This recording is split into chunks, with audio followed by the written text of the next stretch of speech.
Hello and welcome. This is Grant Hughes of Grant Hughes Investigates on YouTube. This channel evaluates all aspects of true crime. As you are aware, videos and live streams in this genre often discuss elements of crime that may be disturbing to some viewers. If necessary, take the precautions needed to avoid these feelings.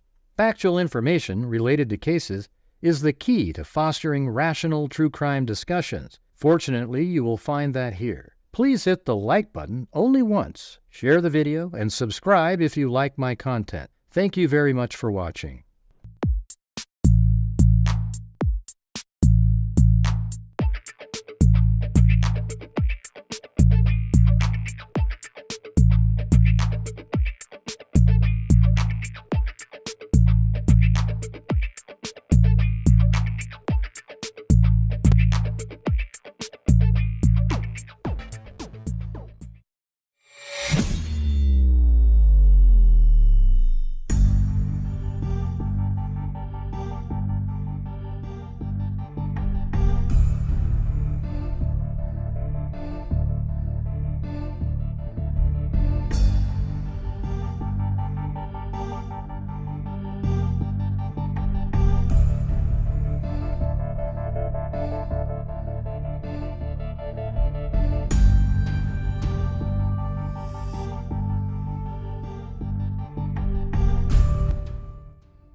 Well, you guys can't hear me right now. There you go. Now you can. Yeah, so it was kind of, I had to take the dogs in. Well, one of them had sort of like this diarrhea, so I took them in, and they said that they had giardia at one time, but didn't seem to, I don't know. So then we had to give both of them some sort of powdery medicine and something else, you know. But yeah, Benny's, man, he's so like just pulling his head away. But everybody loved Clancy when I brought him in later. They just thought he was the best, coolest thing ever. But Benny's really like, you know, if you try to reach down and pick him up, he kind of moves his head and like doesn't want it, and he kind of crawls away like he's scared. Oh yeah, you know those little Breathe Right nose strips. This is how unvain I am. I was wearing one of those because I wear them to sleep sometimes. And then I got up in the morning and then, I don't know, started doing exercise a little bit. And then 1 o'clock rolls around and I still haven't looked at myself because I still got that on. And then at 2 o'clock I go take the dog to the, take Benny to the vet. And I was there the whole time, and then got my stuff and got back in the car, and I look in the mirror. And there it is. I have my Breathe Right nose strip on. And I'm thinking, how come nobody told me? You know? So when I went back in later, I said, hey, how come you didn't tell me? You know? Yeah, anyways, it was pretty fun. I think I'm going to be one of those people that one day will walk outside without pants on or something. You know? That's what it feels like. Hey, thanks, Play-Doh. And Sandy Shirley. Yeah, Play-Doh, Sandy Shirley, or Play-Doh, the reverse of that. Yeah, we just don't. Hey, Sandy, you don't have to always reply back to somebody that I say something to. Okay, to try to make them feel better. They always know what they're doing. You know, they didn't even know about the case, and then they look it up really quick and throw out facts to try to impress people. But it's like, you should see how I leave the house sometimes. I literally don't care. Yeah, but I had this stupid Breathe Right nose strip on my nose. You know? Yeah.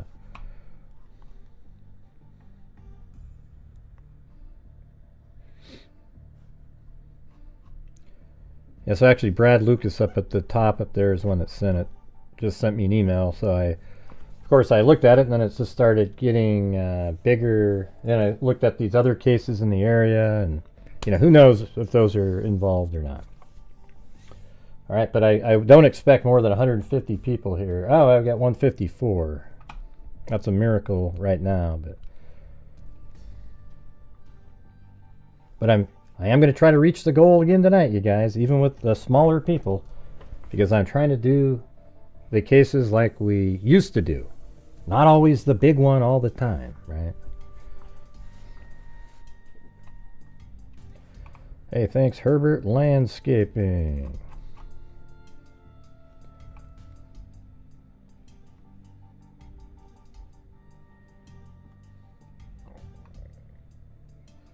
You need to go to bed? You're all cracking me up. Yeah.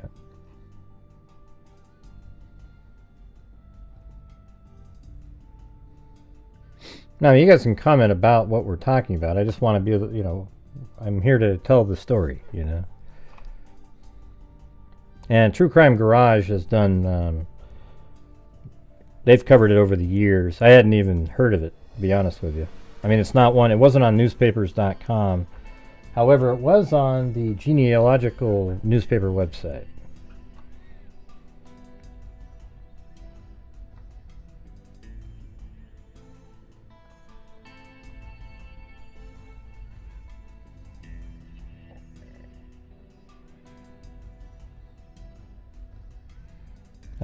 What the hell was I? Oh yeah, I was going to see what the dogs are doing. Looks like they're just kind of laying down and looking in one direction. So we'll check that out later. All right, so there's a case. Amy Hooper is her name, and it's from back on March 9th, 1992. She was found killed in her apartment, and we're going to go over all of those newspaper articles from back then, and then just know that they've arrested somebody currently. And I think I found him on Ben Verified, but I'm not sure. But that person with the exact same, his name is Bruce Edward Daniels. Had the same, Bruce E. Daniels. So there you go. And he was arrested in Washington, the state of Washington. So, yeah, it's just pretty interesting. And there's a whole host of other murders right around the exact same time that he was living, I guess, in Columbus. So this is in Columbus, Ohio. All right, so here we go. This is the old school stuff right here.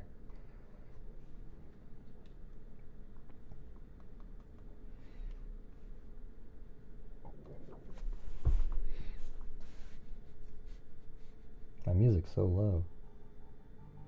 It's got to be about like that. The woman beaten to death in western part of county. A 19-year-old woman apparently was bludgeoned to death in her Lincoln Village apartment. And even if those other ones aren't related, they're around the same time. But they're all unsolved, so that makes it more interesting. A 19-year-old woman apparently was bludgeoned to death in her Lincoln Village apartment yesterday afternoon, Franklin County Sheriff Earl O. Smith said. The body of Amy Hooper of 4942 Medfield Way in western Franklin County was found by her mother and an apartment manager shortly after 4 p.m. Hooper's mother became worried when the woman did not answer her phone or doorbell earlier in the day, deputies said.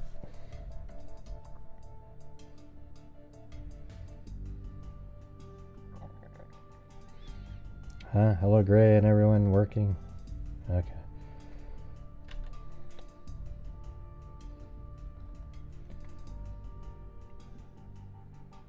Alright, so she lived right here. I think perhaps even in that unit, because that's where the pin was placed.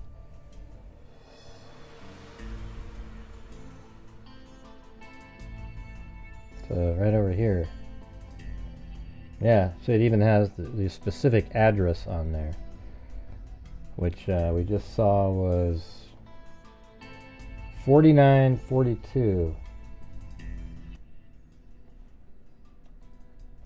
That looks like 4936, 40, It's that one, that unit right there. I can see it. 4942. This would be 44. Yeah, 46. So it's that unit right there. Interestingly, it's exactly where the little pin was on Google Earth. So usually in apartments they're not that specific, but there you go. So it's right there. Body of Amy Hooper, 4942 Midfield Way in western Franklin County, was found by her mother and an apartment manager shortly after 4 p.m. Hooper's mother became worried when the woman did not answer her phone or doorbell earlier in the day, deputies said. Hooper was found nude in an upstairs room in the apartment. Her skull was split as if she had been hit in the back of the head with a sharp, heavy object, maybe like an axe or something, machete, Smith said. She also appeared to have a stab wound in her neck. The Franklin County coroner will perform an autopsy today to determine the cause of death. There's no question in my mind this is a homicide, Smith said. I don't think she fell down. Right. Deputies would not say whether Hooper had been sexually assaulted. There were no indications that drugs played a role in her death, and there had been no disturbances reported at the apartment, deputies said. The apartment was unkempt, but there was no sign of a struggle, and nothing appeared to have been stolen. Hooper shared the apartment with another woman and the woman's child, deputies said. So there was another woman, and then that woman had a child. Deputies were seeking the woman and child last night. Hooper apparently had been dead several hours when her body was found, Smith said.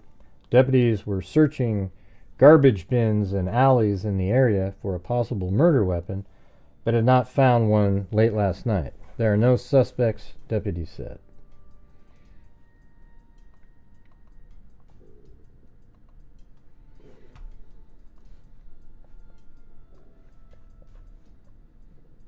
My stomach keeps making noises. Yeah. So Amy Hooper may have been rendered helpless with her hands bound behind her back when someone struck her in the back of the, I think this is, let's see what date we have, 3/11, yeah. When someone struck her in the back of the head and stabbed her in the heart, Franklin County officials said yesterday. That someone left her nude body on a bedroom floor clutching a wooden medallion in her hands, Franklin County Sheriff Earl O. Smith said.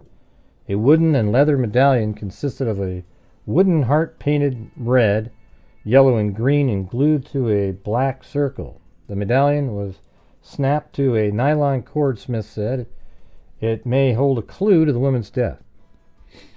Thank you, Cheryl Bullock. Yeah. It was the only unexplained object in her apartment in western Franklin County. Detectives last night said they have no motive or suspect in the slaying. Detectives hope that friends of the victim or the public might know who owns the necklace. Well, it turns out, if I listened to about, 10 minutes of one of the True Crime Garage, and the sister said she bought the medallion for her, right? Bought it for Amy, so she knew exactly where it was, but law enforcement, I think they wanted to keep that away from the public just to make it sort of more interesting or something. I don't know, but unless that's just not true. I just want to solve the damn thing, Smith said yesterday. Hooper 19 at 4942 Medfield Way was found by her father and an apartment manager about 4 p.m. Monday in the Lincoln Village apartment she shared with another woman and the woman's child. The roommate told deputies she did not recognize the necklace. Relatives became suspicious when Hooper failed to show up for work at a Westland Mall leather store. She spoke with her mother by telephone about 6:30 a.m., but there was no answer later in the day by telephone. Franklin County Coroner William Pass, so that means like before work, something happened after 6:30 a.m. It's a little weird. It wasn't in the middle of the night.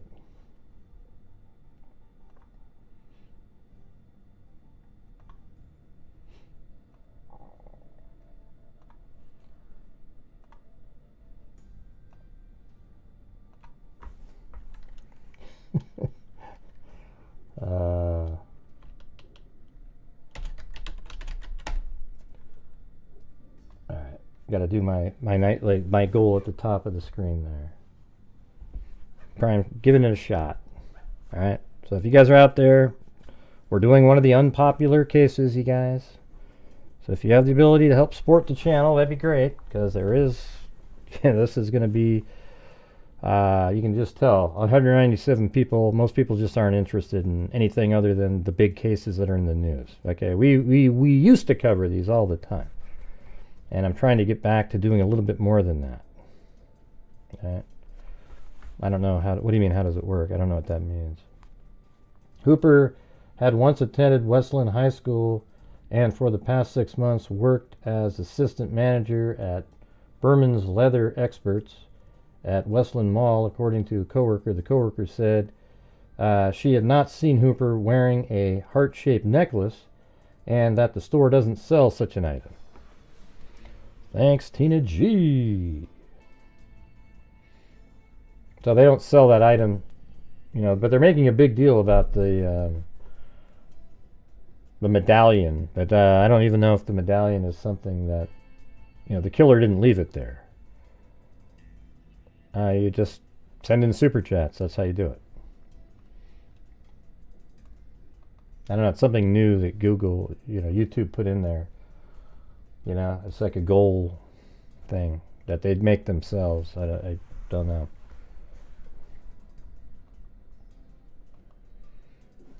I don't get it. Seems pretty obvious. Information sought in death of woman at Lincoln Village. So now we're on the 13th.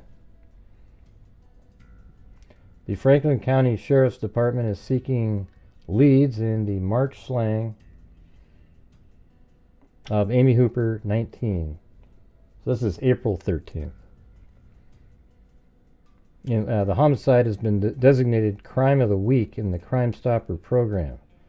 Hooper's body was found by her parents about 4 p.m. March 9th in her apartment at 4942 Medfield Way. They became alarmed when she did not appear for work in a Westland Mall leather store.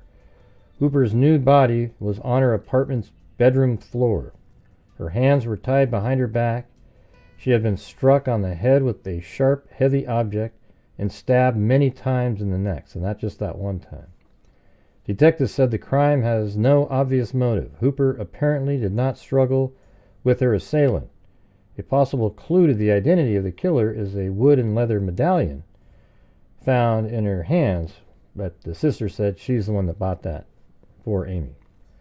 The medallion consists of a heart painted red, yellow, and green, and glued to a black circle attached to a nylon cord. Well, thanks, Zozo. Let's see. What are we at?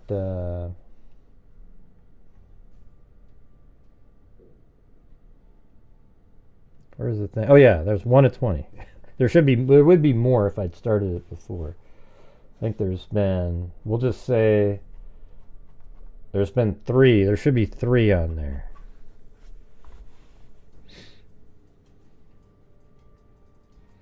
But thank you. So, I don't know. The medallion, they try to make it a big deal so that people would be like, wow, a medallion, you guys, you know. Unless it's really wasn't given by the sister, and the sister just said that later, but why would she do that? That doesn't make any sense. The medallion consists of a heart painted red, yellow, and green, and glued to a black circle attached to a nylon cord. Anyone with information about the medallion or Hooper's death is asked to call Crime Stoppers. So did the sister call Crime Stoppers? And now this is 19. So here's something I want you guys to notice right here. Notice how we keep having, there's more articles and more articles and more articles and more articles. Well, later on, the victims are all, I believe, African American, around the same time period, and you're lucky to get one article over all the years. See how that's how we've, over the years doing the show, you can see the disparity there. So this is another one, May 3rd. No, it was in her hand, Gene. I just said that. The slaying of a 19-year-old woman in her hands were bound and she had a medallion in her hand. I don't know if the medallion strap is what bound her hand. I think that's what it was. The body of Amy Hooper was found in her home at 4942 Medfield Way about 4 p.m. March 9th, 1992. Her parents and an apartment manager found her after she failed to show up for work at a Westville mall. Hooper was nude on a bedroom floor with her hands tied. I think that's the same thing we just read, but just a couple weeks later.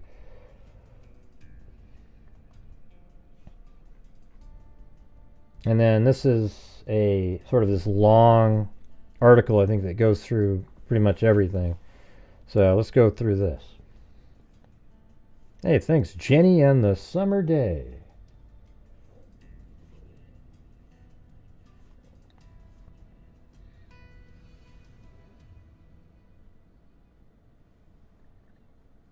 No, it has nothing to do with the coffee. It's just a YouTube deal. They're just... Can't you see it at the top of the chat up there? I think if you click on it... Oh, it says dog time. Yeah, when we get to the end, then we do dog time. I guess that just means, you know... Oh, man, look at that. What a lazy little bum that is, huh? What a tough life poor old Benny has there.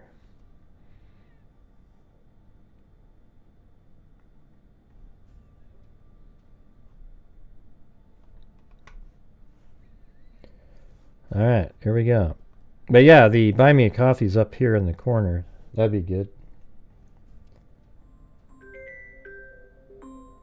No, it just has to get to that certain level, and then what's the deal?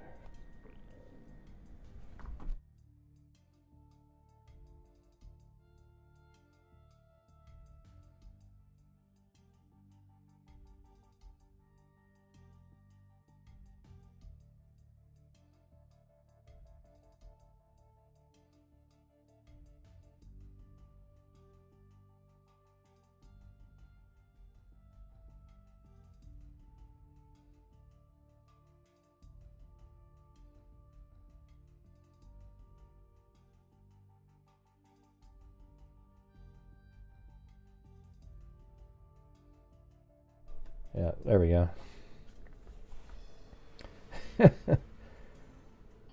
I don't know if when you say you have to do it every time. I don't know if you don't have to do it yourself. It's just, it counts for you, I guess.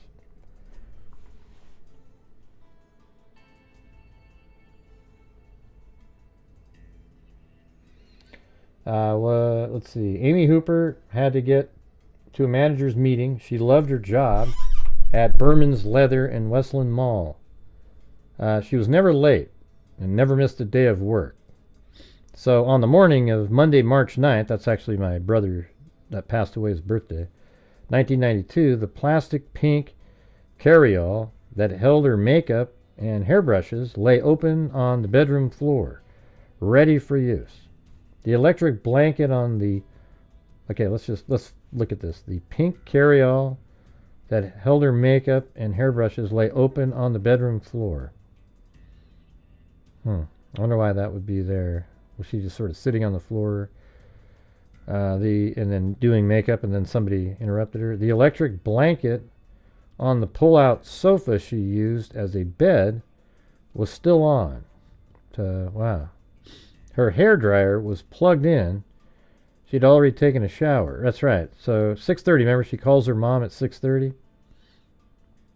So she had already taken a shower to get ready to go to work. Her hairdryer was plugged in, so she was going to dry her hair after that. So it's just after she got out of the shower. But I wonder why the electric blanket was still on. Maybe she just forgot to turn it off. That's pretty easy to do, I think. Her killer laid Amy's naked body face up on the hardwood floor of her Lincoln Village apartment. Then left what might have been a message. Let's see. The killer laid Amy's naked body face up on the hardwood floor of her Lincoln Village apartment. Then left what might have been a message. The killer took a wood and leather medallion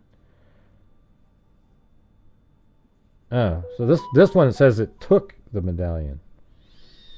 The killer took a wood and leather medallion, a heart painted. So that's strange. Earlier it said that it was in her hand, didn't it? Now I got to go back to this one.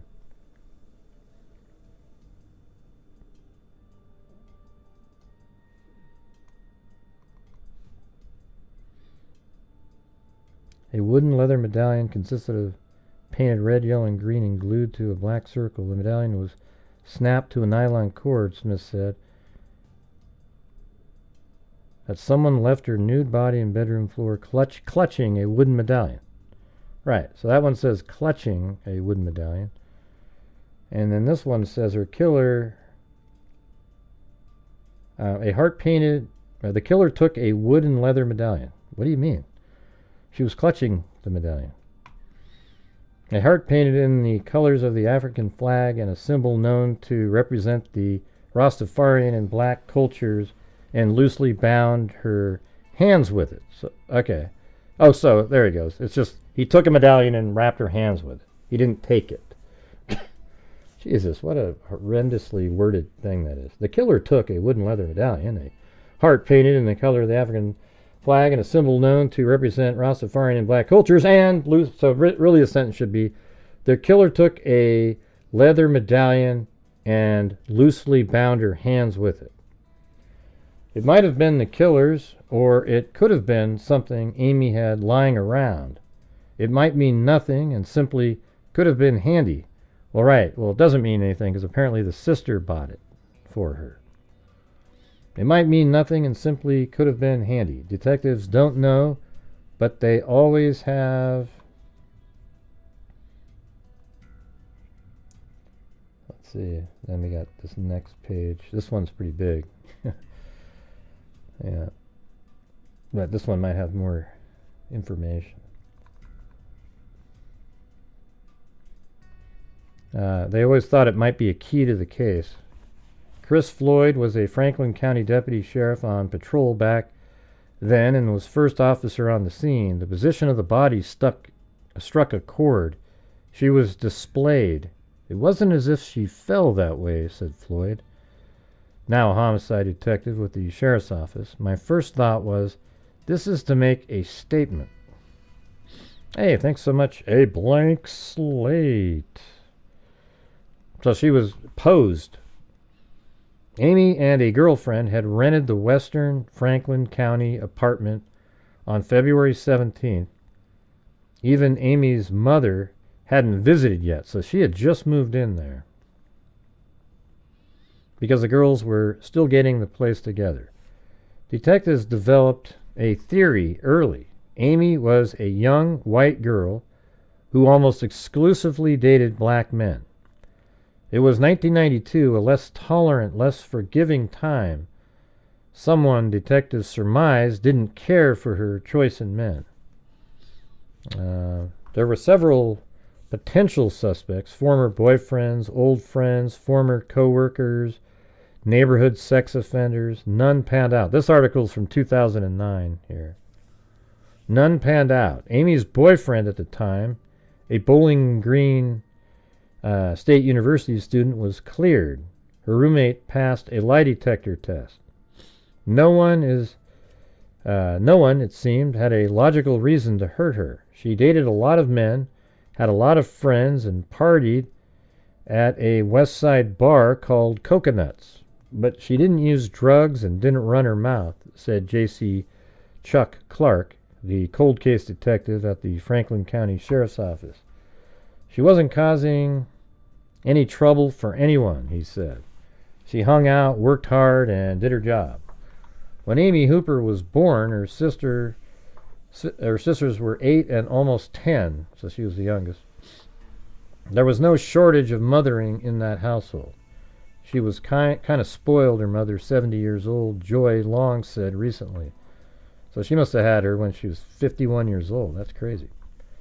The girls played with her like she was a baby doll. Not too many weeks ago, just as the sun was setting, Joy went down to the basement of her Grove City home to dig up some old scrapbooks and photo albums She told her husband Jerry she would just be a minute.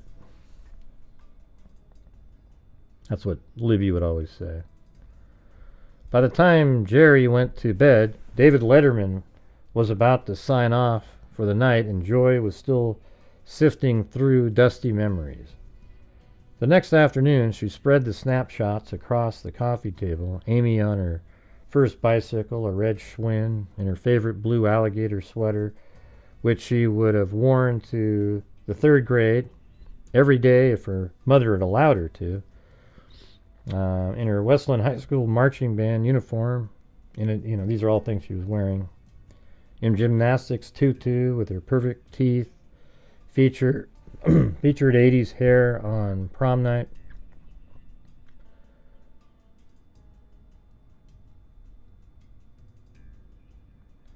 Let's see. See a video about Amy Hooper's case and footage from the crime scene. Let's see if that's still there. Let's see. Dispatch.com/multimedia.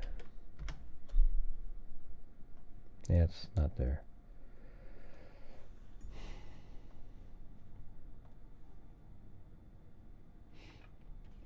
Yeah, we don't have any coffees tonight, you guys.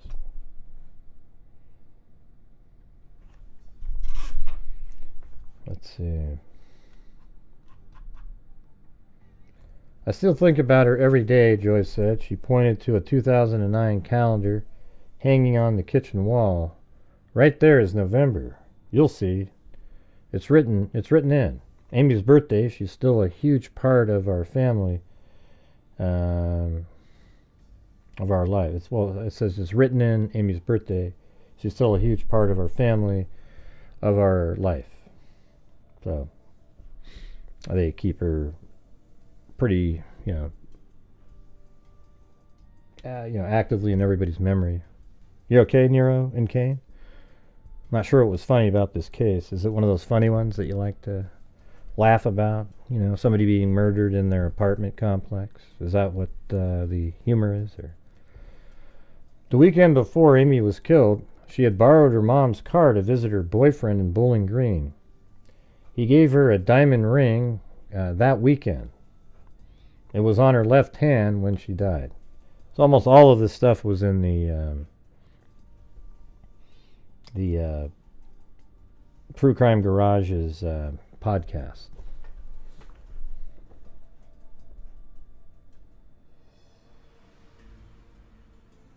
Oh, okay. All right, Nero. Hey, thanks, Allie Cake. Yeah, I mean, that's what trolls do, though, just letting you know.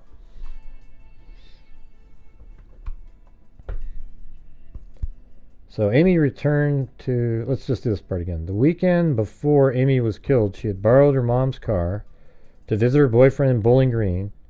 He gave her a diamond ring that weekend. It was on her left hand when she died. Amy returned to Columbus and hung out with friends on Sunday night. On Monday, Joy was getting ready for her job teaching 3rd graders at Harmon Elementary School in Southwestern School District. Amy stopped by. So that must be her mom, Joy, right? Yeah. Old Joy Long is her name. So then right here it says Amy stopped by at about 6:30 a.m. to return the car. Huh. Well, that's really early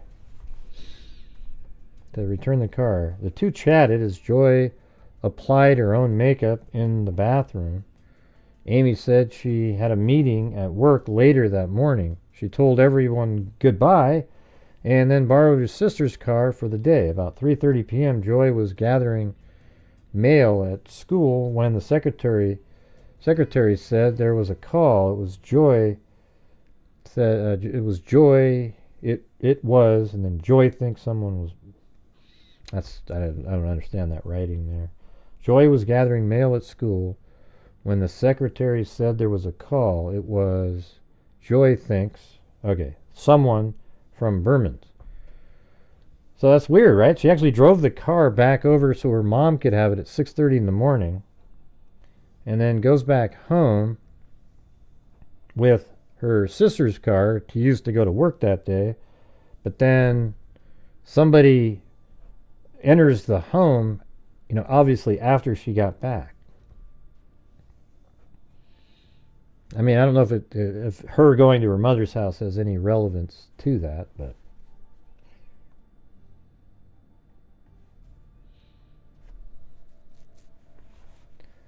the two chatted as Joy applied her own makeup. Yeah, okay. I just want to get this in my memory here. So Amy goes over to her mom's house at 6:30 in the morning. Because remember, we heard that the makeup was out, the hair dryer was set up. So, but before she even used any of that, she drives over. Well, no, that means she probably drove the car first, came home, took a shower, and was getting ready after that. So that's how it would be.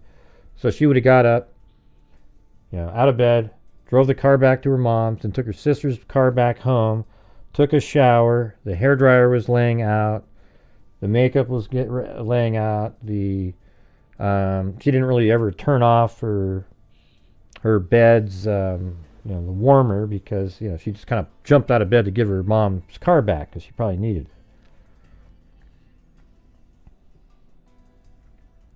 So Amy hadn't shown up for work, Joy said. I just knew there was something serious had happened. She called Amy's dad, whom she had recently divorced, and they agreed to meet at Amy's apartment.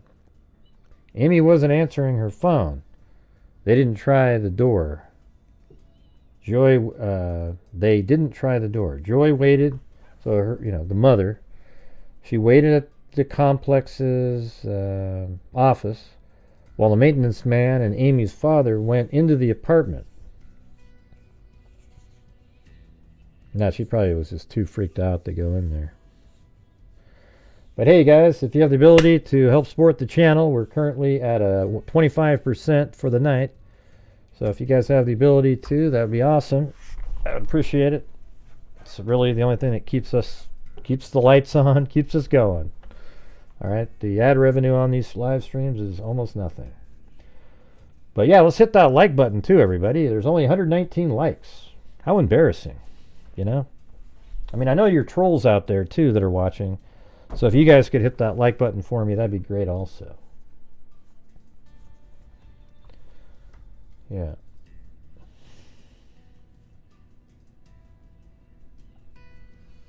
So anyways, Joy waited. I guess we could just say Amy's mother waited at the complex's office while the maintenance man and Amy's father went into the apartment. Hollis Hooper, must be her father, returned to tell Joy what he had found. There is this hole in your life and nothing left to fill it, Joy said. I couldn't imagine that there was anybody in the world that hated Amy that much that they wanted to kill her. I just couldn't. Her mother has her own theory that Amy, always trusted, always friendly, young and naive, simply left her front door unlocked. She did just get back from... I bet when she went to sleep, she locked her door. But when, because you're going to sleep and you want to lock your door. But then when she got up in the morning at 6:30 to drive her car to her mother's house, she came back and just simply shut the door and didn't really lock it because she's going to be leaving soon too. Just mentally just didn't do it.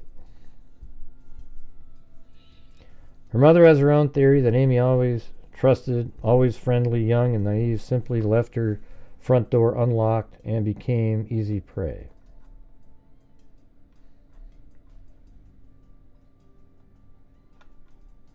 The detectives think differently.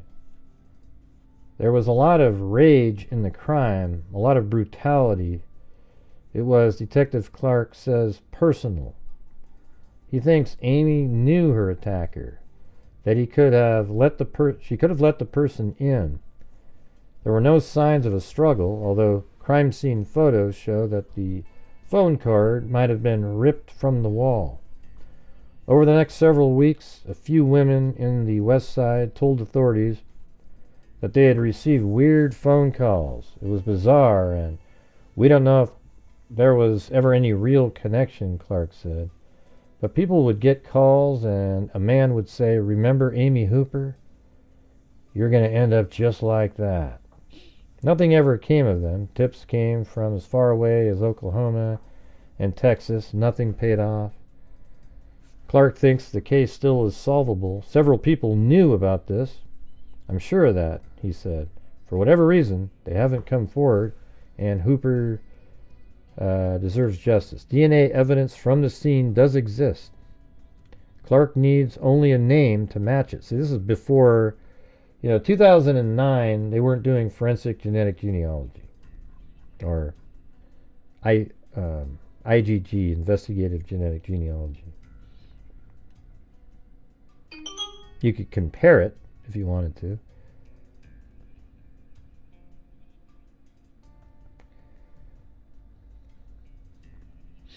I don't know if anybody heard what I said, but hey, if you're out there and you want to help support the channel, that would be great. Thank you.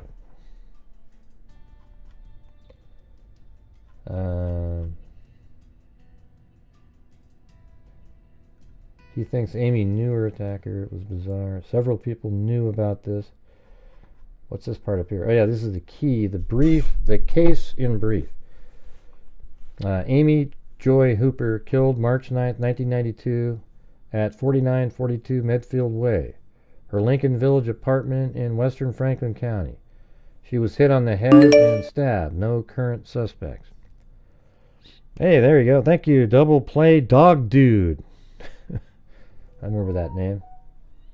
And Herbert Landscaping for all your landscaping needs in upstate New York. Yep. So Double Play Dog Dude and Herbert Landscaping.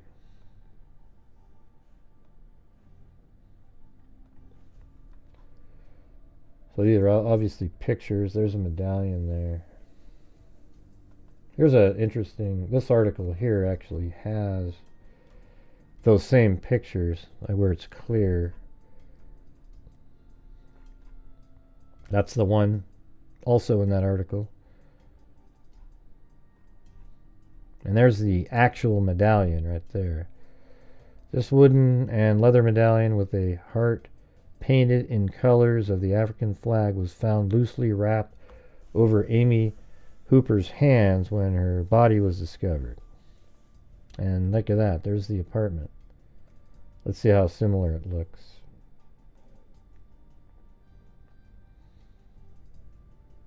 Thank you, be kind and mindful.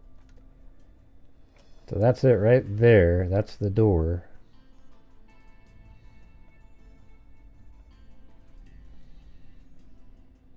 Yep, so it just has, now they're black shutters and solid doors.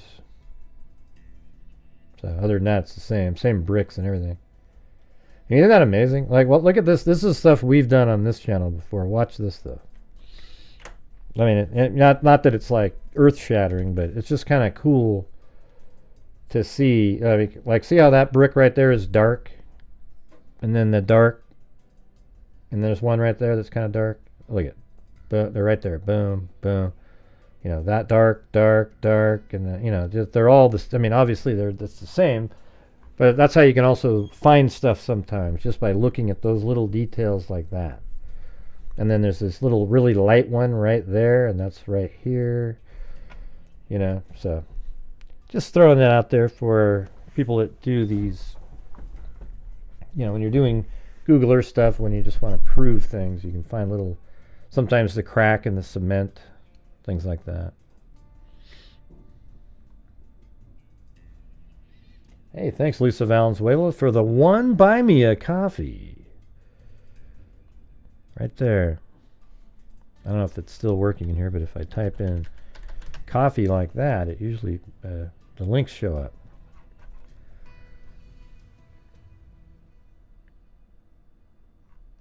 Okay, so that was basically those same pictures that were in this article. See, there was that one, this one. All right, so let's just go through the timeline thing over here on the right.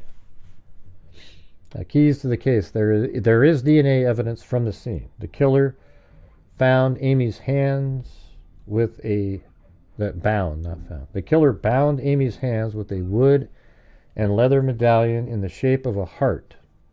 It was painted in the colors of Africa. I think what he did was he just grabbed what was at the scene and tied her hands up with it.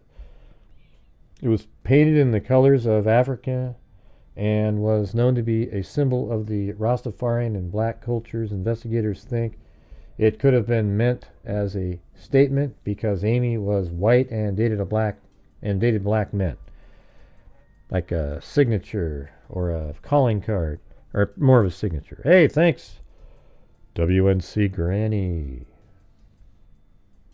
At 6:30 a.m. on March 9th, a Monday, Amy visits her mother's house in Grove City to drop off her car, which she had borrowed for the weekend. She tells her mom she has a noon meeting at work.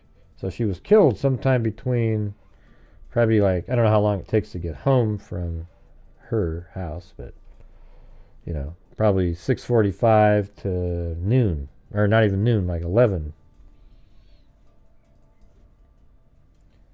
Monday, Amy visits her mother's house in Grove City to drop off the car she had borrowed for the weekend. She tells her mom she has a noon meeting at work at Berman's Leather at Westland Mall. Amy borrowed her sister's car for the rest of the day. So she must have drove that home. Sometime after 1 p.m., a flurry of calls began to circulate among Amy's friends because she wasn't at work. She was supposed to be there at noon, and then around 1, they're like, hey, They begin to circulate between Amy's friends and coworkers. She missed work, and no one can reach her. And then 3:30, someone from Berman Leather calls Joy Hooper, Amy's mother, whom Amy had listed as her emergency contact, and tells her that Amy cannot be reached. Joy calls Amy's father, and the two agree to meet at the apartment. Then at 4 p.m., when they arrive, Amy doesn't answer the door. A maintenance man escorts Amy's father into the apartment. They find her dead on the floor of an upstairs room. Man, how shitty is that? And then at 4:21, police are called. Thank you, Nero and Kane, and be kind and mindful. No case left behind, exactly. Yeah. Crime Stoppers is offering a reward of $5,000. That's from a long time ago.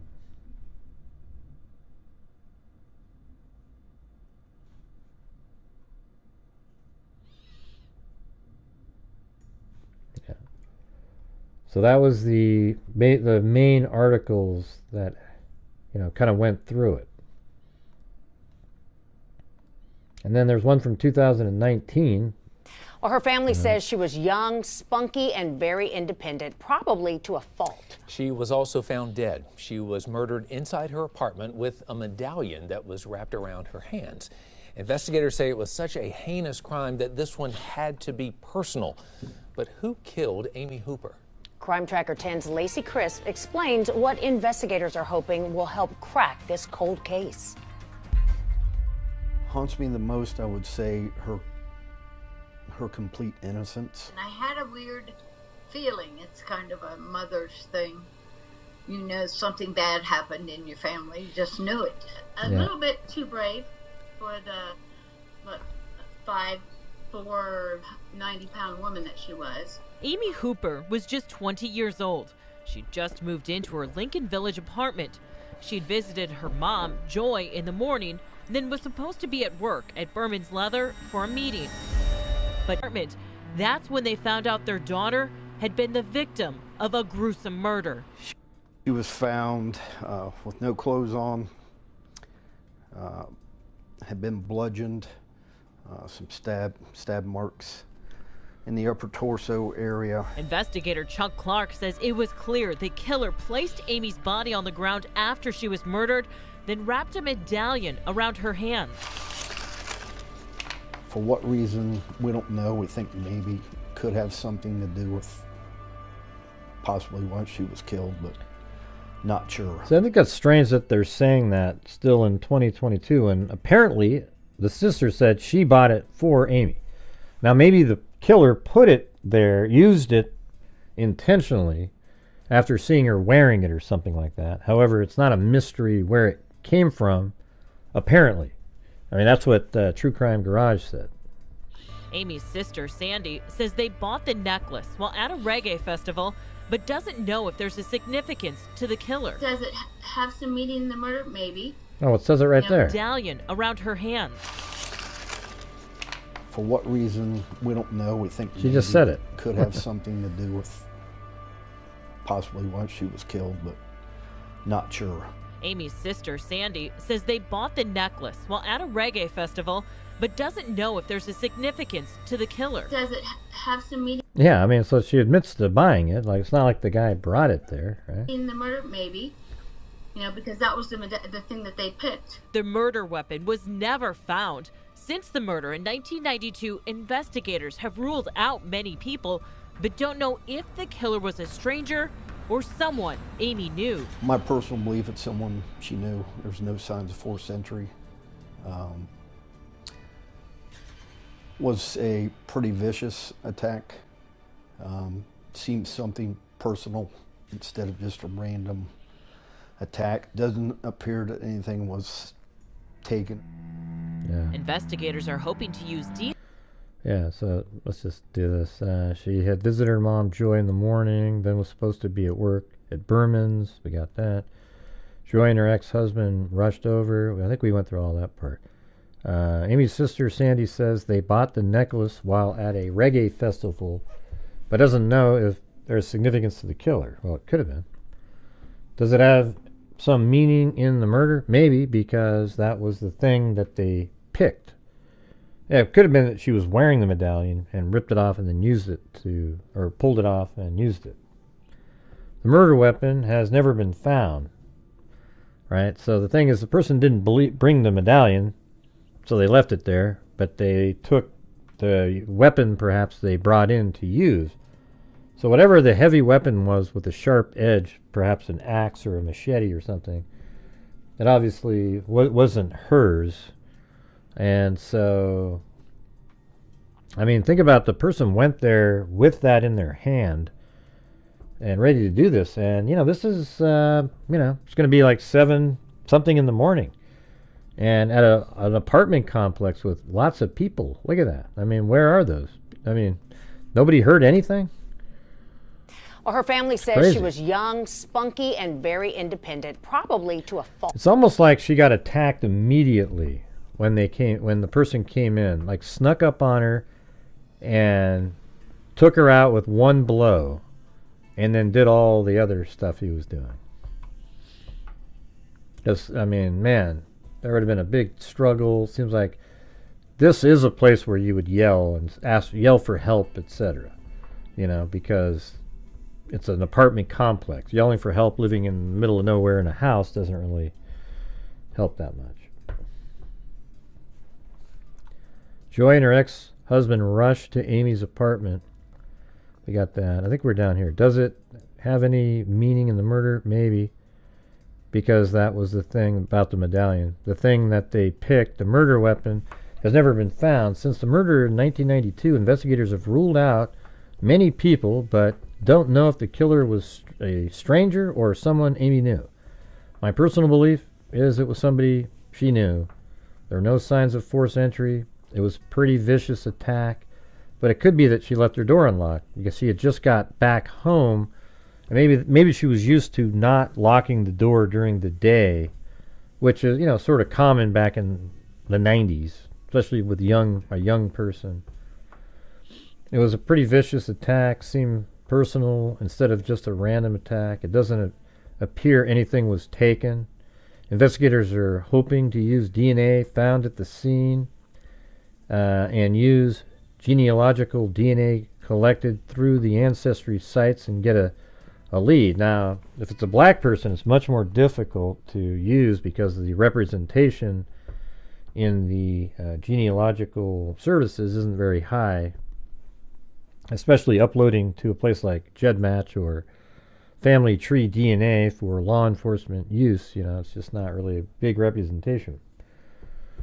There was actually something new that was found. I can't really go into it at this point. It was something new that could help.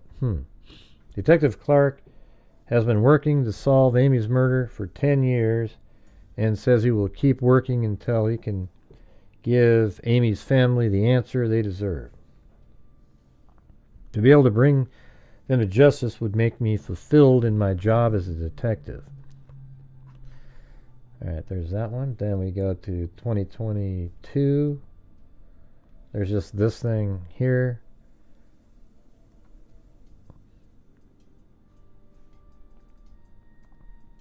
Now, you guys, we're currently at 40%. Got to make the non-big cases worth it, you guys. Great, thank you so much for covering this case. And I'm sorry, I'm so happy you hear there's an arrest. Yeah, right. Right. Let's see. Amy was born to Hollis Cooper and Joy Long in November of 1971. Amy was the baby of the family with two sisters who were 8 and 10 years old. Joy fondly recalls that Amy was kind of spoiled. The girls played with her like she was a baby doll. Friends and family described Amy as kind, loving, and sociable, and a little bit too trusting. She was also a huge animal lover. In 1992, Amy Hooper was on the cusp of her adult life. She's only 19. She had recently returned to Columbus, Ohio, and had gotten her own apartment, wanting to pursue a career in fashion. Amy got a job at Westlake Mall with a leather store. Hey, thanks, Kathy Friedenmaker.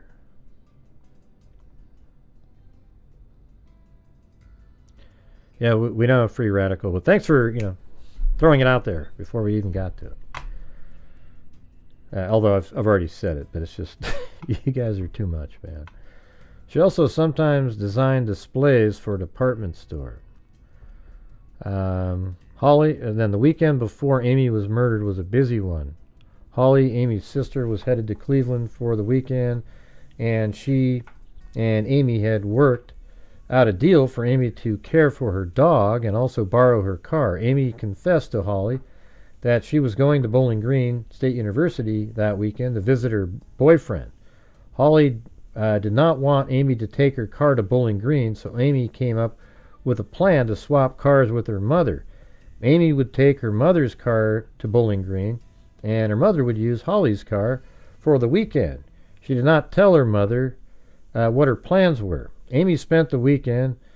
I wonder what she did to get that, what she said to make that happen. Amy spent the weekend with her boyfriend before she returned to Columbus on Sunday evening.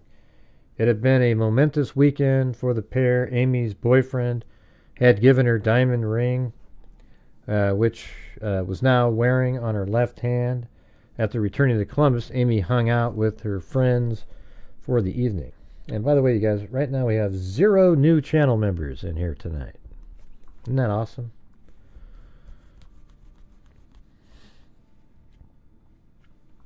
Around noon, Holly began to reach out. So Amy left her mother's house, driving Holly's car back to her apartment to get ready for a manager's meeting at work. Amy was a reliable employee.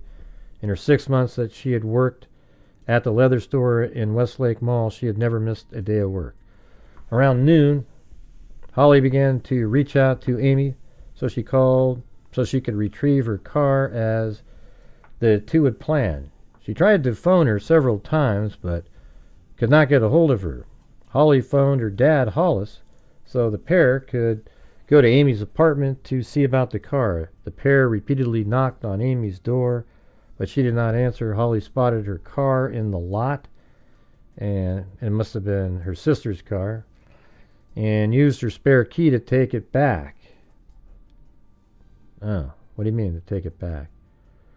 Why would you take it back? Holly spotted her car in the lot and used her spare key to take it back. Well, she already took her car back to you.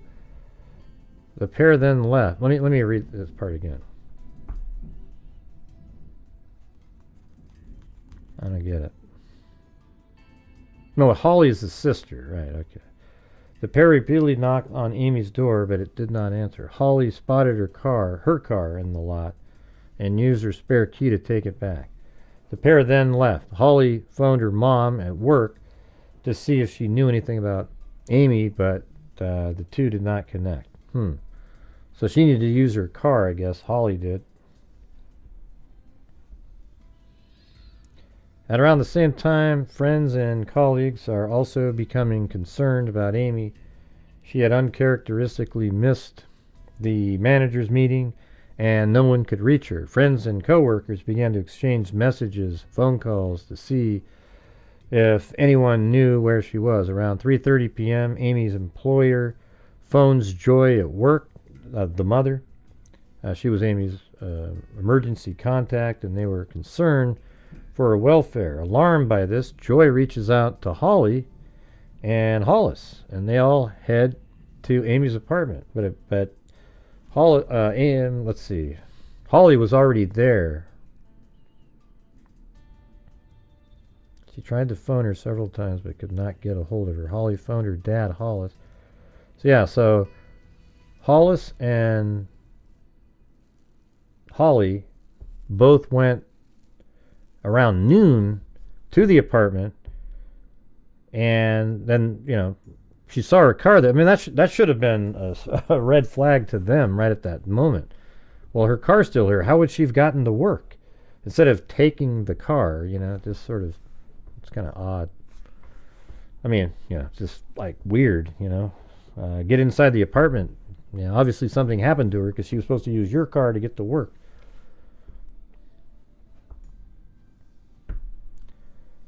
And it says, inside they find a horrifying scene. Amy is discovered in an upstairs room, naked, and lying on the floor with her hands bound behind her back.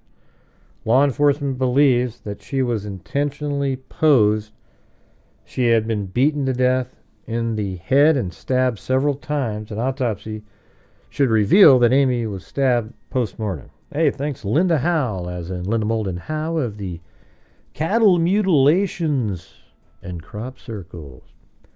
Curiously, the police find a wood and leather heart-shaped medallion, which was painted in the color of the African flag in Amy's hands. And remember, they said she exclusively dated black men, so maybe that's why she wanted to have the reggae medallion, and so she had it, and maybe that was the most convenient item for the killer to use. But I guess, why would you bound somebody's hand if you hit him in the head first with the axe? To contradict my theory from earlier, if you hit him in the head with an axe, there'd be really kind of no reason to bind their hands. That almost seems like her hands were bound first. And man, I don't know, was the person yelling in there, or, screaming? I mean, it seems like they'd be yelling at you angrily and then use the axe, right? It did not appear that there was any forced entry, so that coupled with the ferocity of the crime, led law enforcement to believe that Amy likely knew who attacked her. They also believed that she may have answered the door in her robe. The one thing that stood out was that a telephone cord had been ripped from the wall. Her roommate and current boyfriend had reportedly been cleared of the attack. Police found the knife used to stab Amy at the scene. They do not, however, know the instrument that was used. So if he stabbed her multiple times, there's a good chance that his blood, like he could have cut his hand and it got on the knife.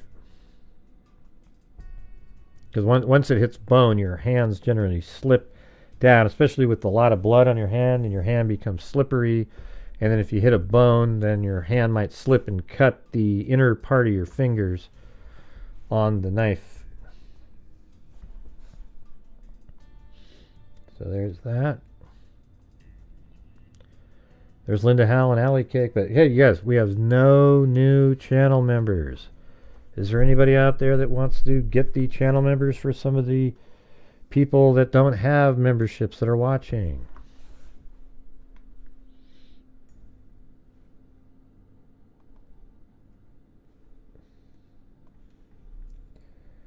Okay, here we go. DNA evidence leads to arrest in Franklin County 1992 killing of 19-year-old woman. Isn't that amazing? Don't you just love IGG? And here's what I think, by the way. I think that now what was it that it was something about DNA.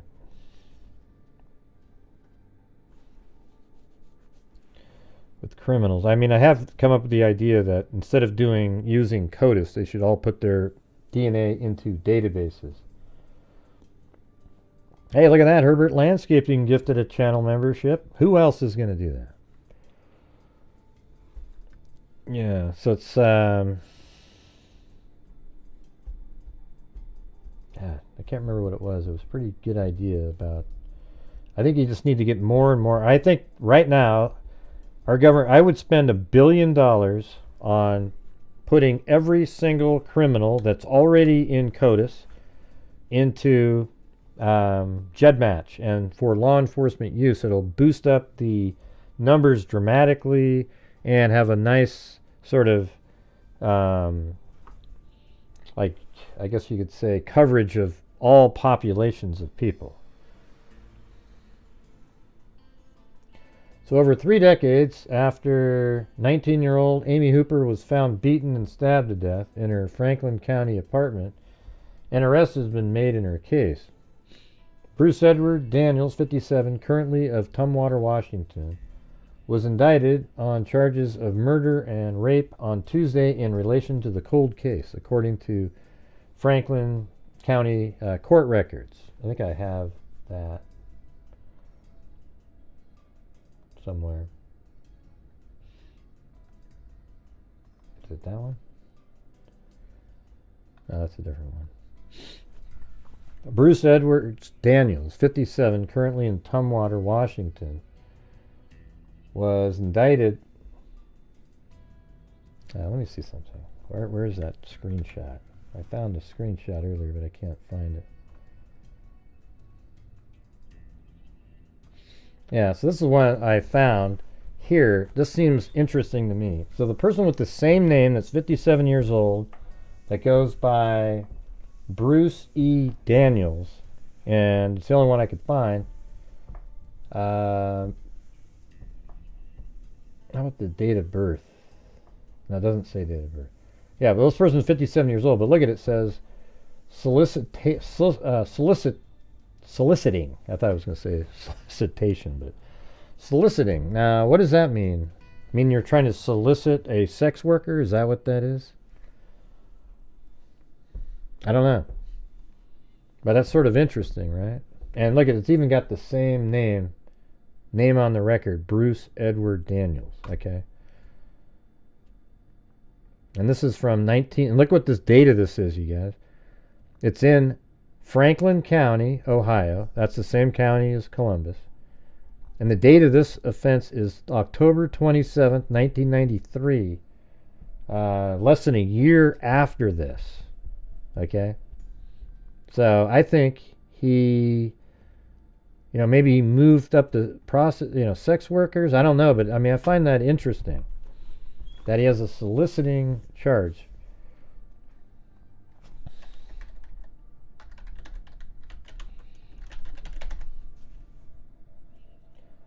A criminal offense that can be brought against someone who offers or agrees to pay for sexual contact. There you go.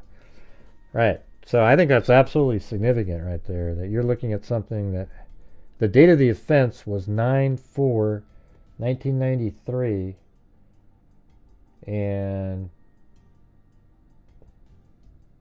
actually it was about a year and a half later, because it was March 9th, 1992, and this is September 4th, 1993. That's pretty, that's crazy. So Bruce Edward Daniels, 57, currently of Tumwater, Washington, was indicted on charges of murder and rape on Tuesday in relation to the cold case, according to Franklin County court records.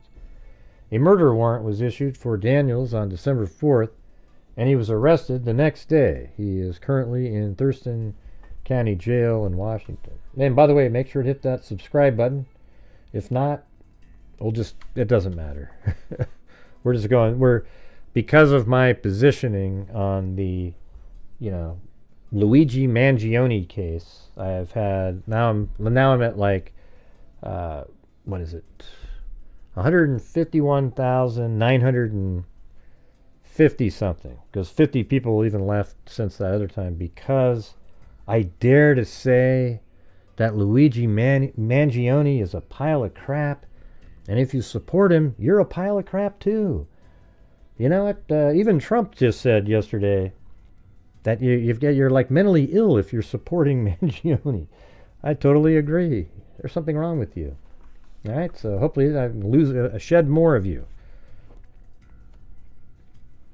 But you guys, we're getting crushed tonight. So if you want me to continue to keep covering these types of cases, not the popular ones, I would appreciate the support. We're currently not even at 50% yet.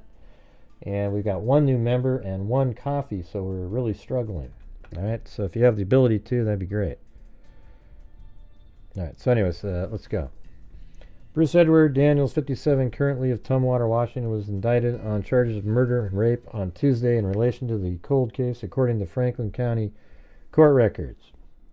A murder warrant was issued for Daniels on December 4th, and he was arrested the next day. He is currently in Thurston County Jail in Washington. Sometimes this year, the Ohio Bureau of Criminal Investigation and Franklin County Sheriff's Office identified Daniels as a person of interest in the case. According to a probable cause affidavit, law enforcement officials in Washington obtained an item discarded by Daniels' DNA on the object. So let's see. Law enforcement officials in Washington obtained an item discarded by Daniels. DNA on the object, that might have been the knife. DNA on the object was compared with DNA records from Hooper's body, and it was a match. Right. Oh, never mind. This is how they do it. Yeah, like they found something he discarded into his garbage can, which is free. They took that DNA, and then they found DNA, probably semen, in Hooper's body, and there was a match. Just like Brian Kohberger. But he didn't do it, Gray. Kohberger's innocent, you bastard. Thanks, KK.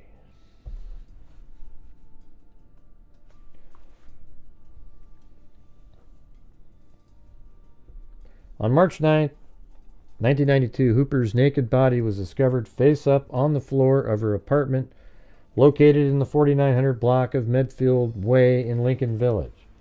She was bludgeoned and stabbed to death. The killer left behind a heart-shaped medallion with African flag painted in it.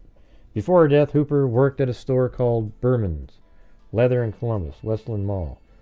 That Monday, she did not go to work, leading her family to go to her apartment. Investigators previously stated that they believe Hooper knew her attacker and may have left them. Let's see. And she may have let him into her residence.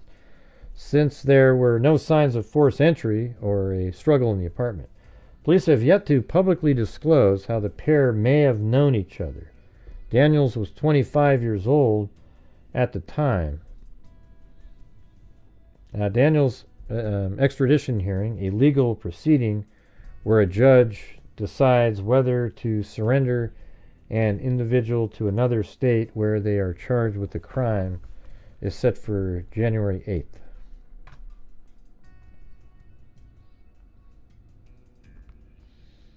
Yeah, I've got all of his addresses and stuff in here already.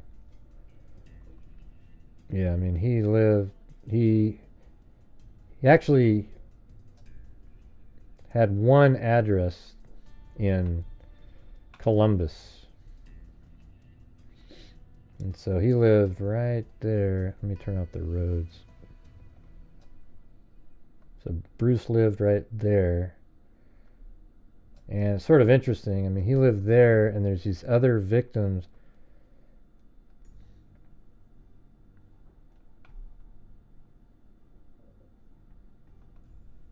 So Amy Hooper lived over on this side. So he's from the east side, and he went over the west side.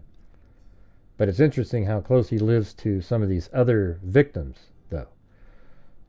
And those are all unsolved also. No, he didn't live in those apartments, Cindy. Not that's listed for him. I would have shown you if that's where they were. Right?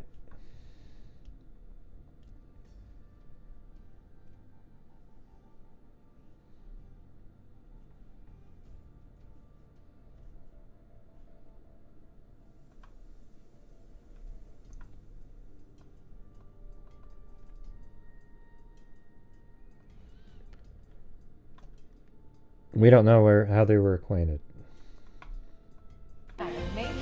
Murder mystery. And I'm not going to say that they are acquainted. I think he may have seen her, and she was dating, she exclusively dated black people, men. So maybe this guy was like, man, she should date me, or, just some anger thing. Like, she turned him down. Maybe they just ran into each other one time, and he turned her down. And he became nuts or something. I don't know. Yeah, or maybe they had some kind of... Maybe they dated for a while. I guess prior. Don't know. Could have just been something small. I mean, why did Koberger act with so much rage against, Ethan Chapin, Xander Canadal, Madison Mogan, and Kaylee Gonzalez? Maybe have an answer for that?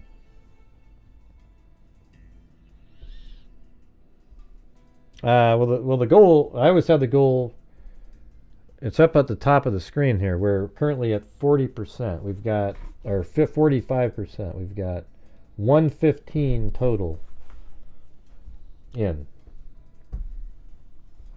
That's where we're at. It's not even halfway. 125 is half of where I donate the 5 memberships. But in terms of the goal that's set for you guys, we have 4 out of 20. That would have got us to the goal if we got that. Her parents discovered her body when they went to check on her. Yeah, we know all that part. Let's see what they say here.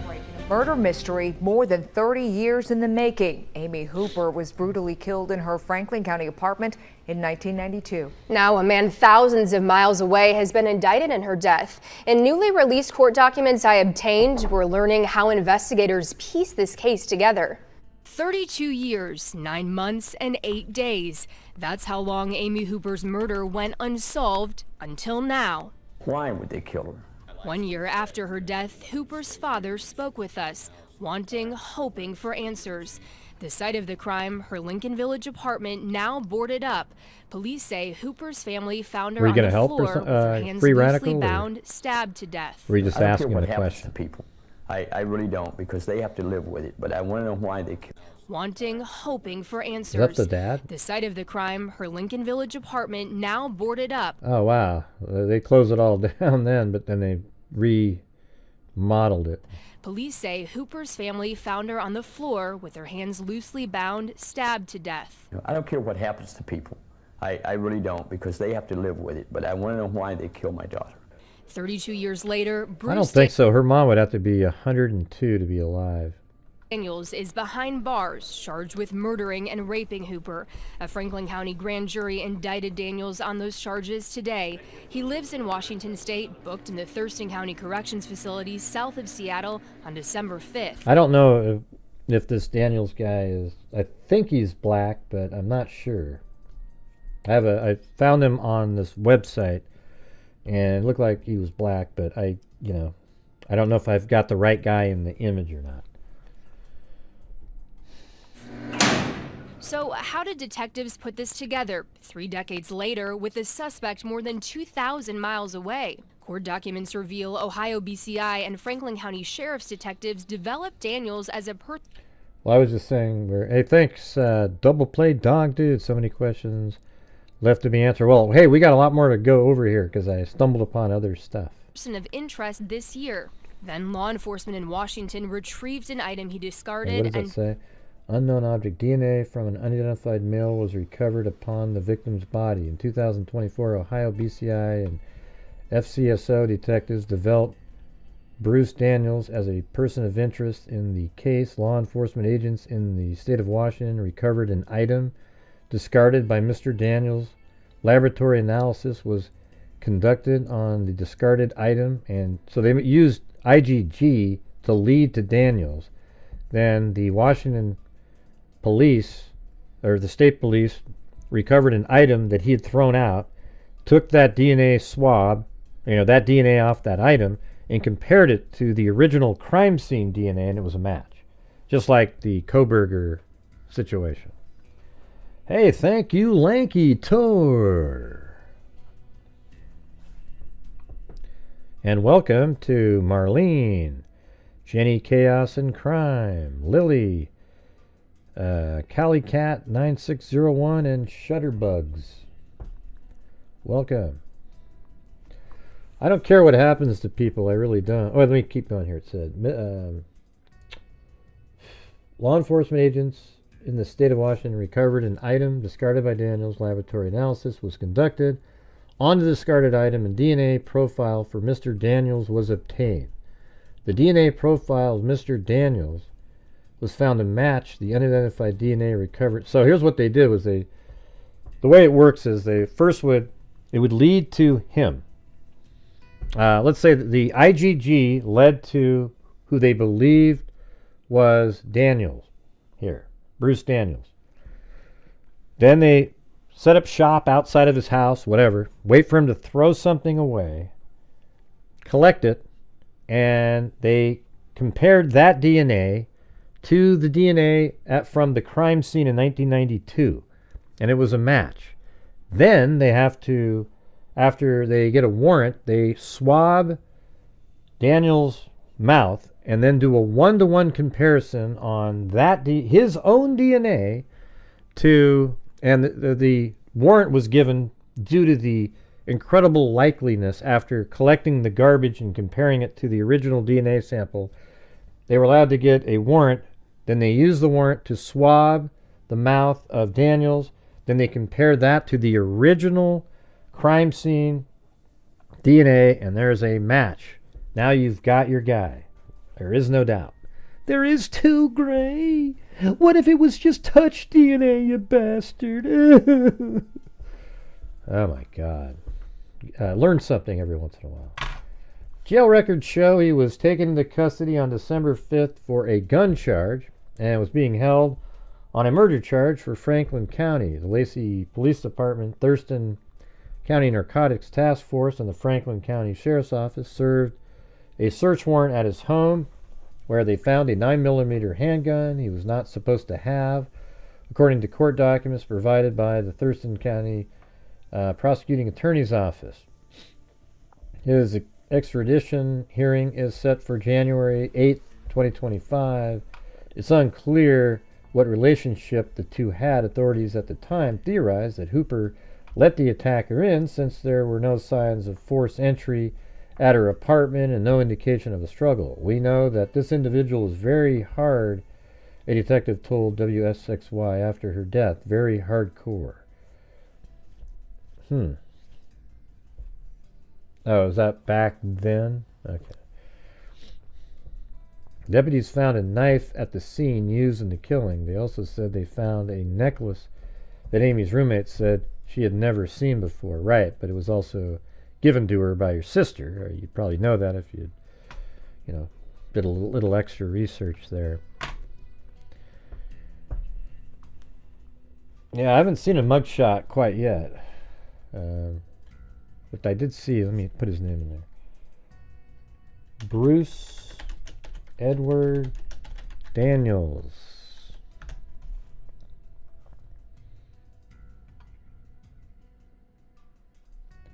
I think it's right here. This is the arrests right here. It says Franklin County, murder 2, no bail, 12/5/2024, unlawful possession of a firearm, first degree, but there's also, you got another charge later, murder 2.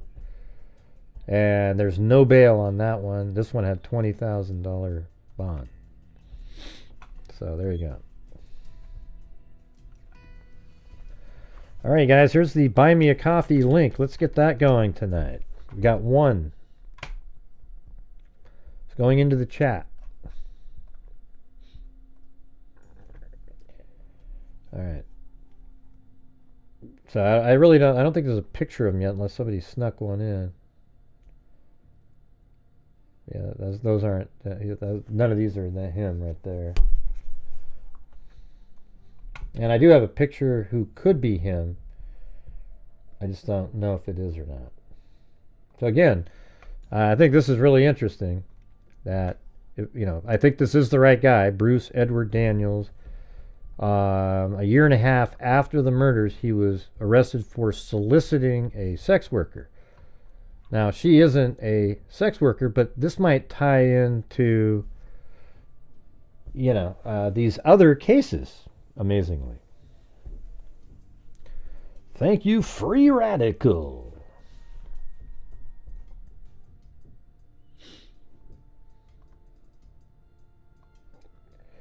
So one of the things, if this is the same guy, these, well, I don't know if I want to put it out there, but let's see.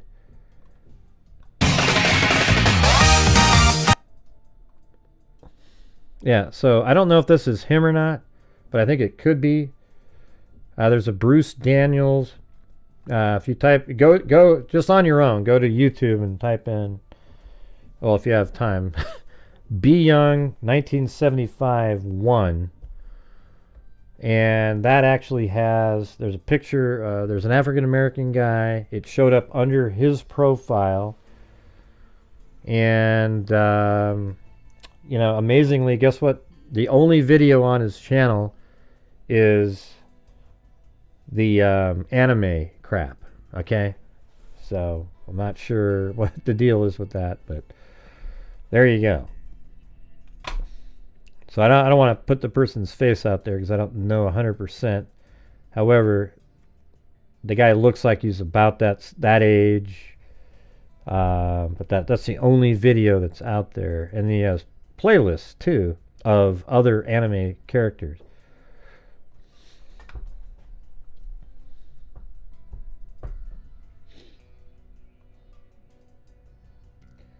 All right, we just made it over 50%.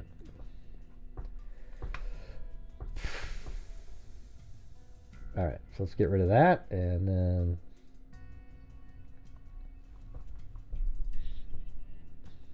what does okay mean? The Joey. Okay. Who are you talking to? Man, people don't make sense like 90% of the time in the chat. It's not even because I'm missing something. It's just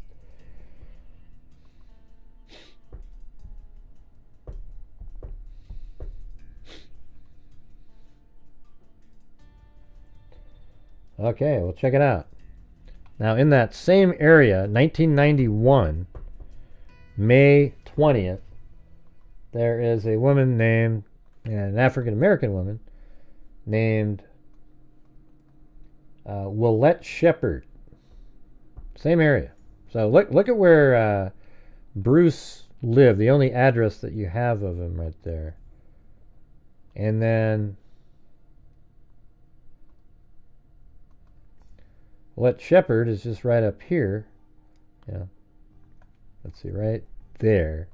That's where she was found, right in that spot. So he lives right there. Let's see how many miles that is as a crow flies. 5 miles. All right, so here we go.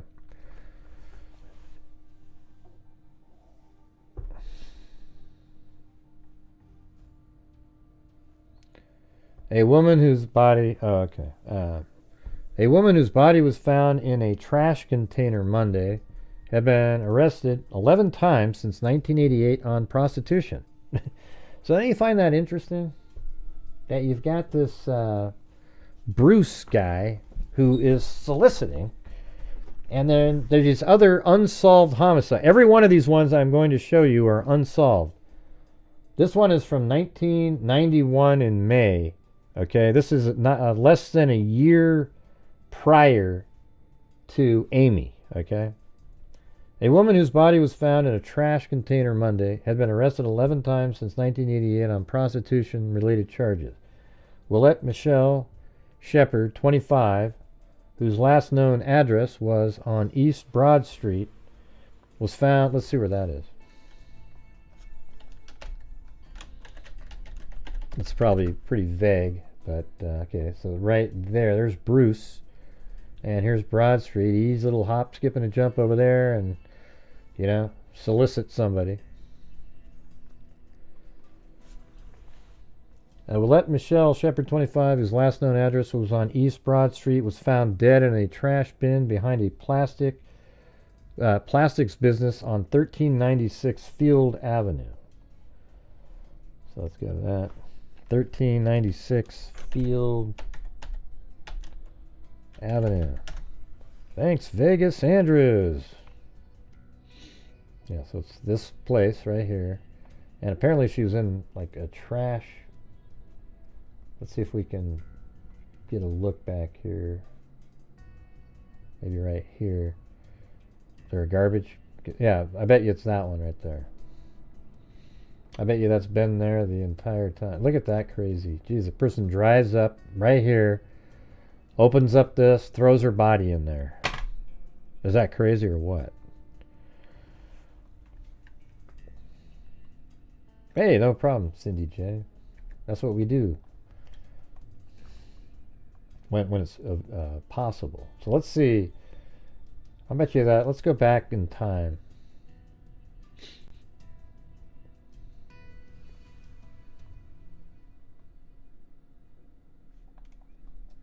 Yeah, I bet that's still like a trash container right there.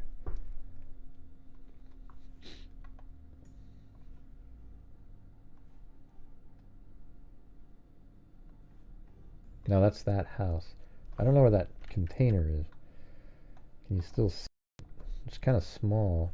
Maybe, that obviously you could change those out. But apparently, it was right. She was found right behind there. Workers at the business found the body about 1 p.m. Monday and notified police. Detectives had the container with the body in it taken to a police laboratory. Franklin County Coroner William Adrian said Shepard was beaten and died of a fractured skull. So that's similar, right? Like, bashed her in the head. You know, there's no knife here, but he probably used that as an opportunity weapon over at the house. That's why he left it there. Detective George Schaefer said Shepard was known to friends as Michelle. She led a nomadic life that sometimes took her to West Side. So the West Side is actually on the other side where Amy lives. We're trying to trace her steps, Schaefer said. He said police had no suspects or witnesses. Records in Franklin County Municipal Court shows Shepard also had 2 arrests for both public indecency and having no driver's license, and 1 arrest each for criminal mischief and use of drug paraphernalia. She used the aliases Dorothy Patterson and Jenny Keaton, records show. Police identified Shepard by fingerprints on file. She was wearing only white cotton socks and had her hair pulled back in a ponytail with a rubber band. Anyone with information about Shepard is asked to call detectives. Well, that's old. Well, thanks again. Herbert Landscaping. His actual name is Jim. But for all your landscaping needs in upstate New York. Now, look, he's trying for a wave, everybody. So instead of me getting thrown in prison, can you guys just pretend, like all jump on the wave so we can get to this goal? That'd be great. Thank you.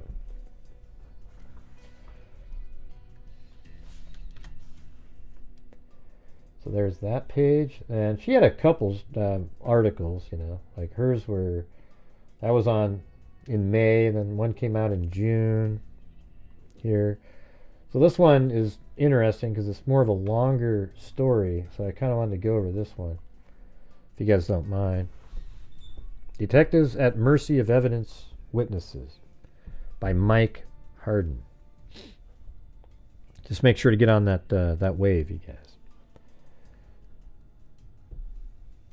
A Chicago... No, it doesn't take most of it, Lanky Tor. It takes like 30%, I think.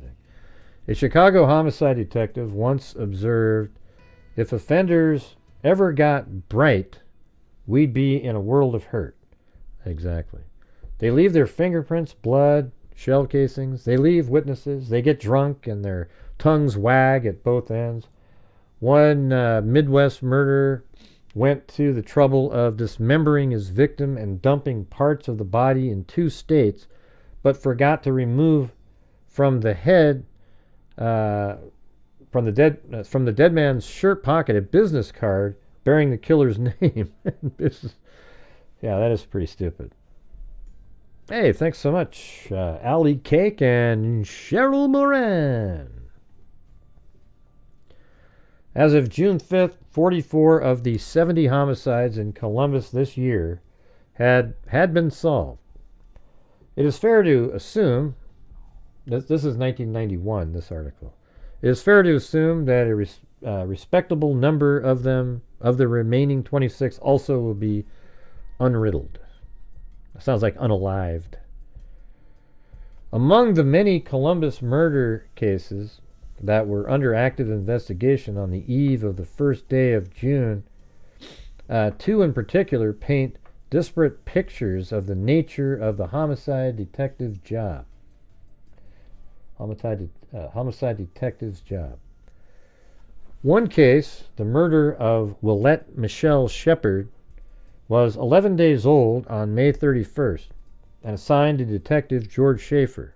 That's who we're talking about right now, is Willette Michelle Shepard.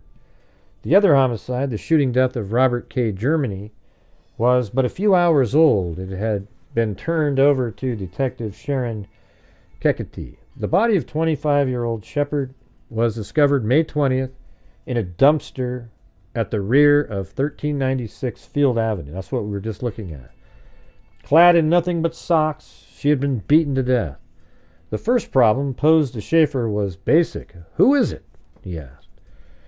To completely secure the site where the body was found, Schaefer had the dumpster moved to a garage bay at the Franklin County morgue.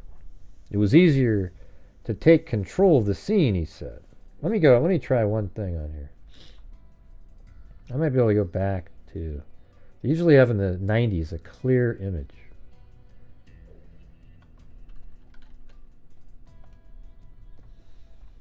Let me get rid of these 3D. So this is 1994, so they would have already taken it away. So forget it.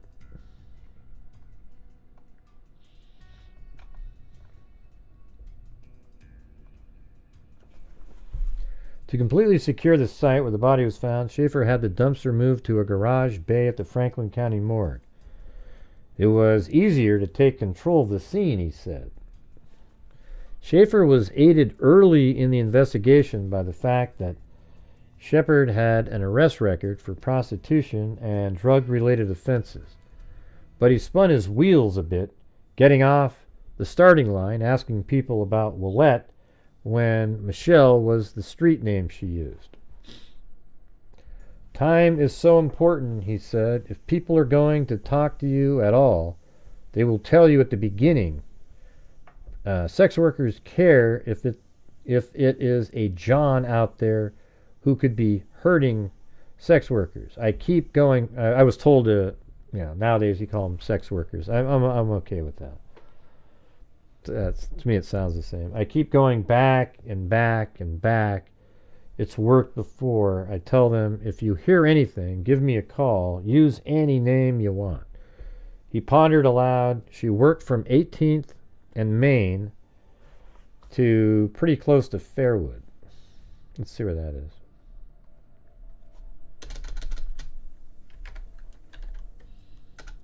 This one has more than any of the other ones. Yeah. 18th in Maine in Columbus, Ohio.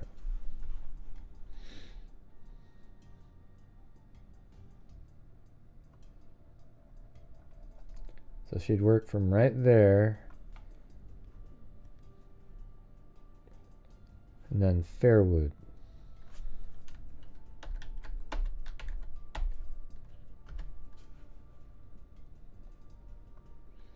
So over to this, Fairwood's right there. So she would work this whole street, pretty much Main Street, I guess, all the way over to Fairwood. And then, yeah, look at that. Jeez, that's crazy.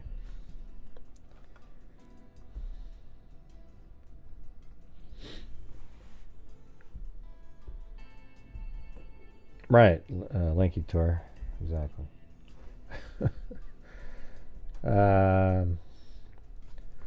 Shepard could have been killed by a trick, murdered in a crack house. Schaefer and fellow detective Bob Schott are talking to everyone. I think there's definitely a serial killer out there. They can find while waiting for autopsy and DNA test results. The Monday afternoon Shepard was found was the birthday of Schaefer's 18-year-old, a day scheduled to be capped with his son's sports award banquet. But Schaefer did not arrive home until 1:30 a.m. the next morning. They're talking about the detective. They saved me some birthday cake.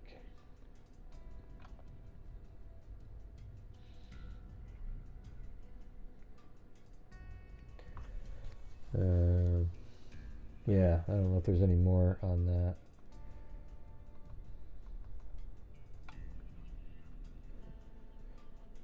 I think it's down here. In the other case, the body of Willette M. Shepard, 25, was found in a trash bin at the rear of 1396 Field Avenue on May 20th. She died of skull fractures from being struck by a blunt object. Shepard, a known prostitute or sex worker and crack cocaine user, was found clad only in white socks. So she was completely naked other than socks. Detectives learned Shepard was known by her street name of Michelle. She usually worked as a sex worker on East Main Street from 17th Street to Fairwood Avenue, said detectives George Schaefer. She was last seen alive at about 8 p.m. May 18th. And let's see. And possibly the early afternoon of May 19th. That's my mom's birthday, May 19th. Crazy, huh? And here it is, the same thing in the... So this shows you that it's still unsolved. Look at, well, this is in the Ohio Attorney General. So I was just reading you something from 91, which is 33 years ago. Willette Shepard, unsolved homicide. Rear of 1396 Field Avenue. This is how little information they put out there. 25-year-old Willette Shepard was found in a dumpster and has sustained head injuries due to blunt force contact. Anyone with an injury, it's just nothing. But it's out there, right? So you got that one. Then, so that was on... A second.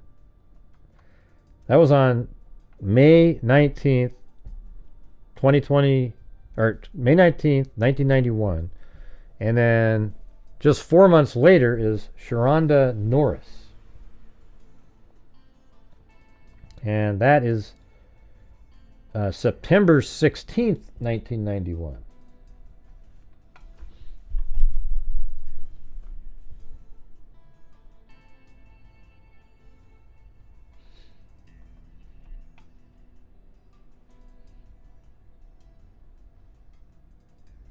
Let's see. Yeah. So she was found right here by a bus driver right here.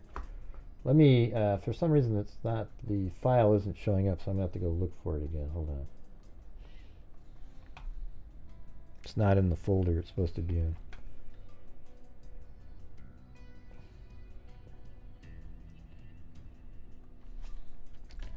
Sharonda Morris. 1991.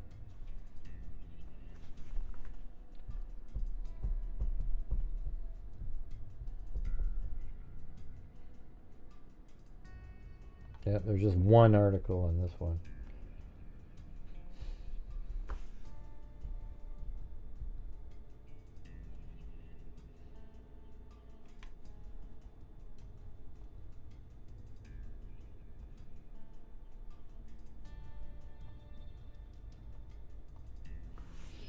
Gotta save it. Hold on. Alright, we're still about 50 short, you guys. Let's see. I'm going to put this in this one.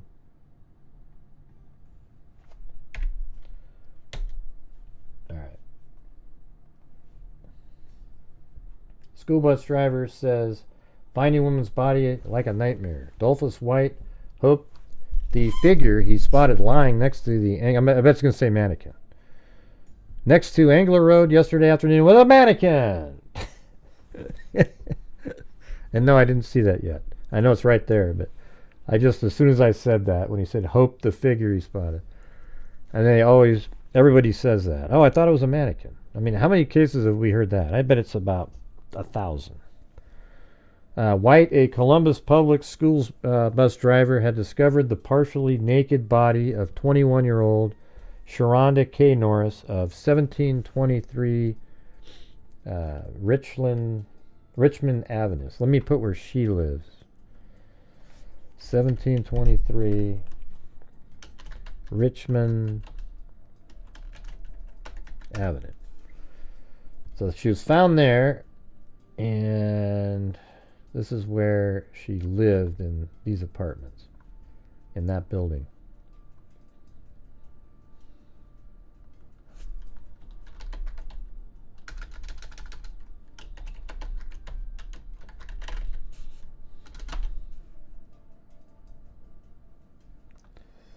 Let's see, 1723 Richmond.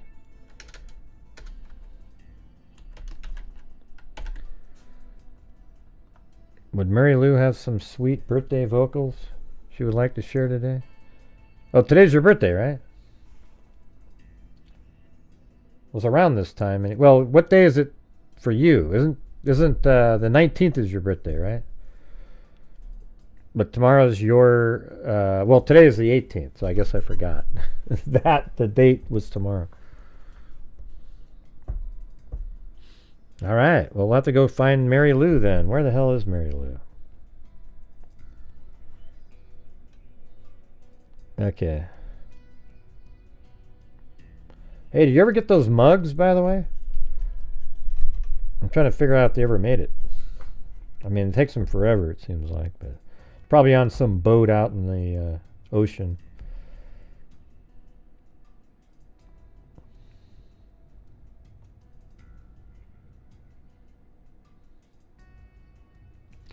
All right, we'll get Mary Lou to sing happy birthday to Zozo. Who's Zozo? What? What do you mean, who's Zozo? She's here all the time. I know, I'm just joshing, Graham, just joshing. Joshing? Jesus, I haven't used that word in 50 years. But anyway, sing happy birthday to Zozo. La la la la, la la la la. Happy birthday to Zozo. Happy birthday to Zozo. Happy birthday, dear Zozo. Happy birthday to you.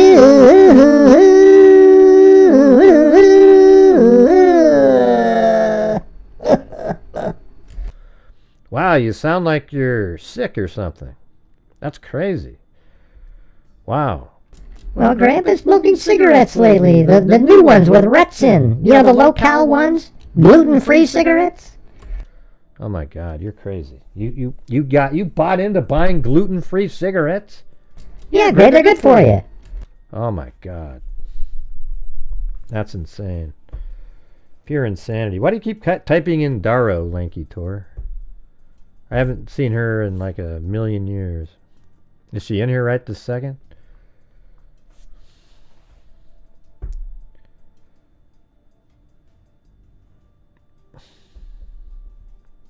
Yeah, they're pretty amazing. We gotta get Benny though more people oriented. Clancy loves people. Benny, not so much.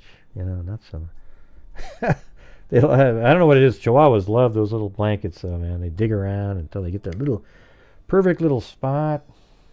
Happy birthday, Zozo. And thanks for all the help you give me all the time. Appreciate it.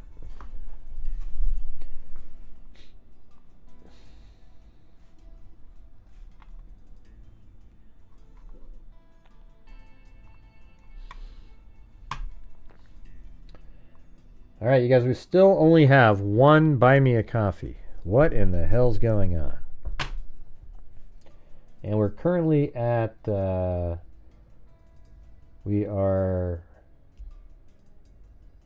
50 short of the goal.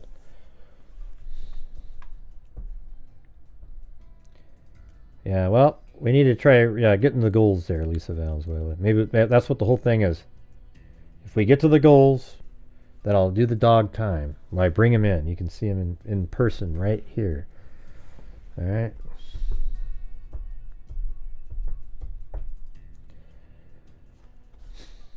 Anyway, so it says Dolphus White hoped the figure he spotted lying next to Agler Road yesterday afternoon was a mannequin.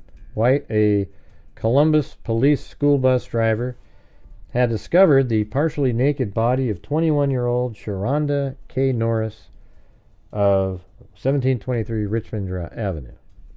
It's just unbelievable. Hold on, I'm going to save what I've done. It's just unbelievable that you can be driving down the street and find something like this. White 44 said, "This is like a nightmare." Norris' body lying face down near the entrance to Mifflin Middle School was dressed only in a black bra, Franklin County Deputy Sheriff said. Detectives identified Norris through her fingerprints.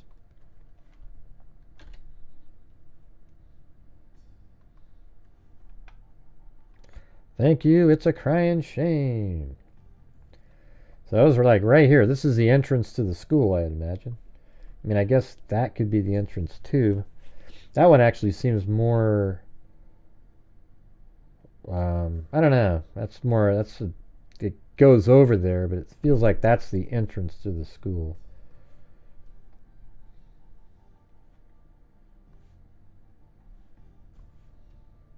Now, what an ominous looking school that is. Mifflin Middle School. That looks like a freaking, like a prison.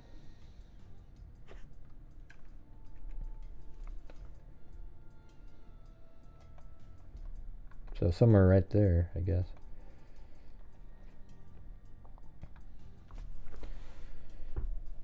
Deputy Rick Minard said there were no signs of violence and no blood on or near the body. Norris apparently died shortly before her body was discovered about 4 p.m., Minard said. The body was about 10 feet off Agler Road, just east of Sunbury Road, and was visible to passing traffic. Norris had a K tattooed on her left shoulder and was wearing 2 wire bracelets and a large ring with a K on it. So the person didn't steal anything.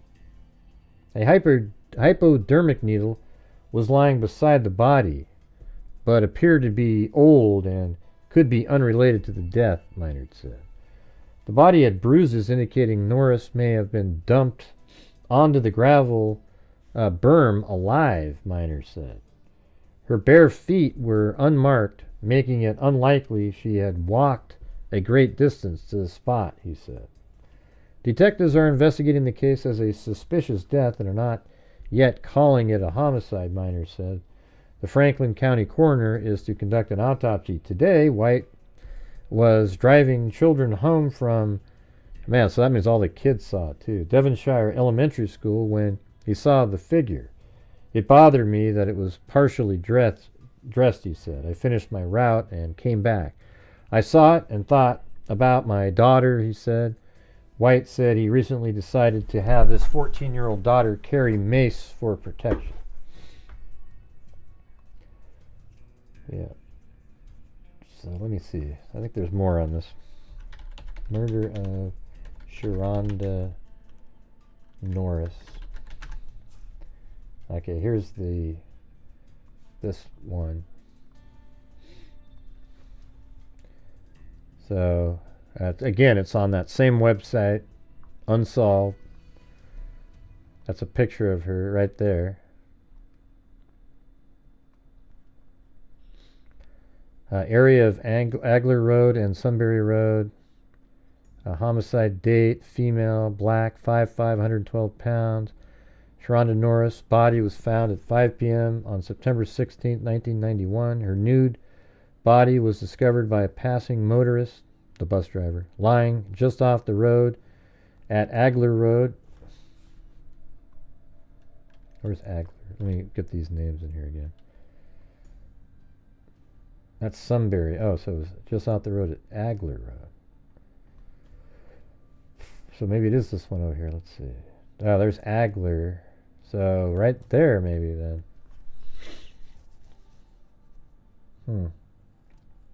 So right here? Yeah, so it's not over here. It's kind of down in that area maybe.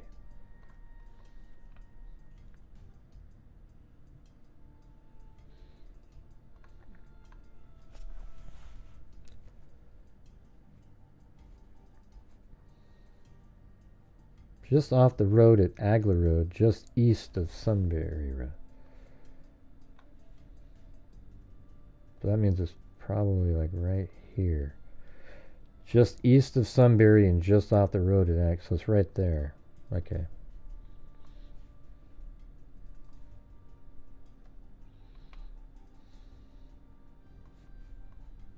Yeah, probably just lying right there. Just dumped, just thrown on side of the road, because it's just east of Sunbury, just off Agler Road. So I think that makes sense. Bus driver probably didn't point it out to anybody. See you later, Lanky Tour. Thanks for getting those 5 memberships. All right.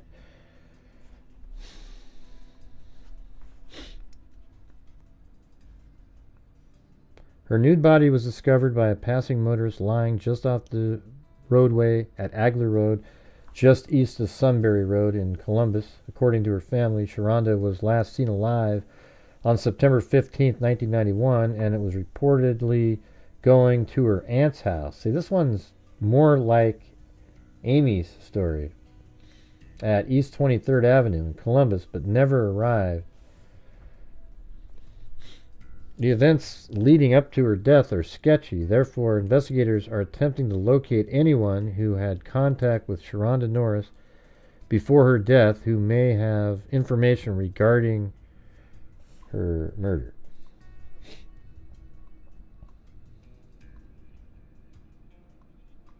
Now, let me look at this one again, because I think in here it tells us what happened to her.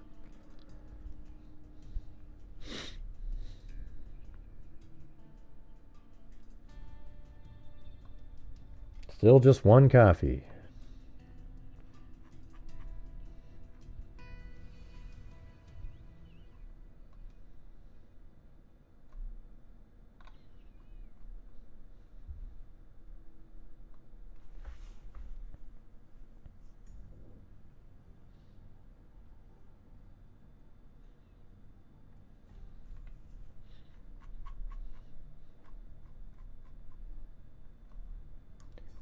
Sharonda Norris found, see there it is, found strangled in a ditch on Angler Road near Sunbury. So that's exactly where we have it now. Look, watch this. And this is exactly where, look at, that's a ditch right there. And she was found right down there. And she'd been strangled. So there is a answer there.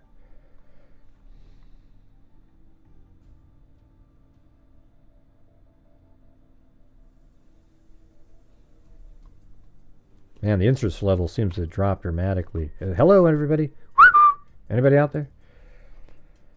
All right. Because we got more to go through here.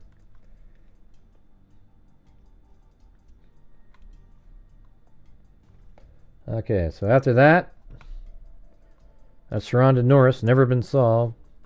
Then we've got a woman named Portia Mitchell. And here's one.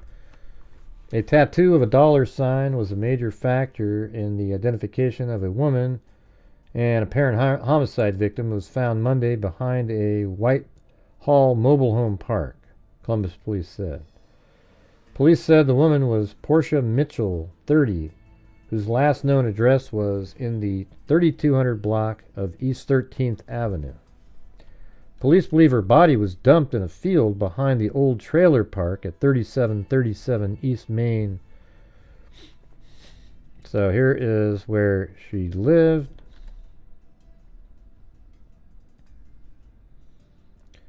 Yeah, so it's interesting when she lived right there and you go, wow, nobody lives there. But there was people living there. Because if you go back in time, just even 2010, they had already ripped down some of these homes. But then you go back to like 1994, look at all these houses right there. So somewhere on this street right here is where she lived. But apparently they've all been, this whole neighborhood and right over here have been removed. You know, I wonder if this has street view from a time when there was homes there. Let's see.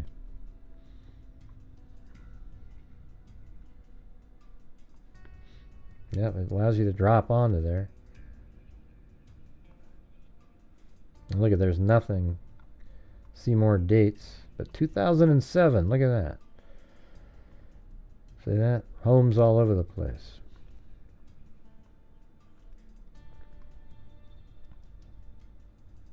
Yeah, it's crazy. It looks like a kind of a, you know, normal little neighborhood here, but really broken down. And apparently, you know, maybe it was a place of drugs or something, and they just ripped it all down. It's not there anymore. None of that. See?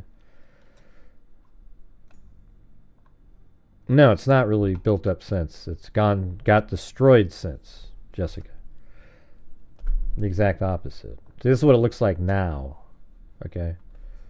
It was way back in 2007. There were still homes here and there.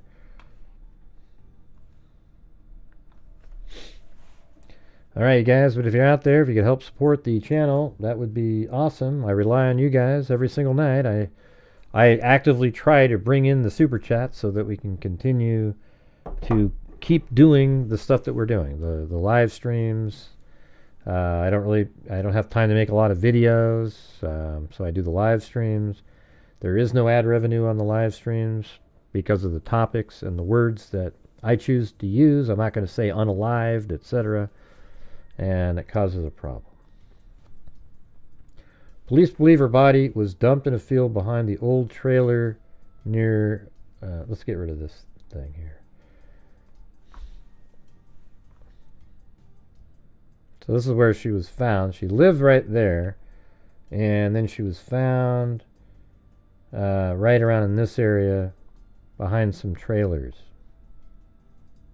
And look how close that is to where Bruce lived at one point. See, there's Bruce.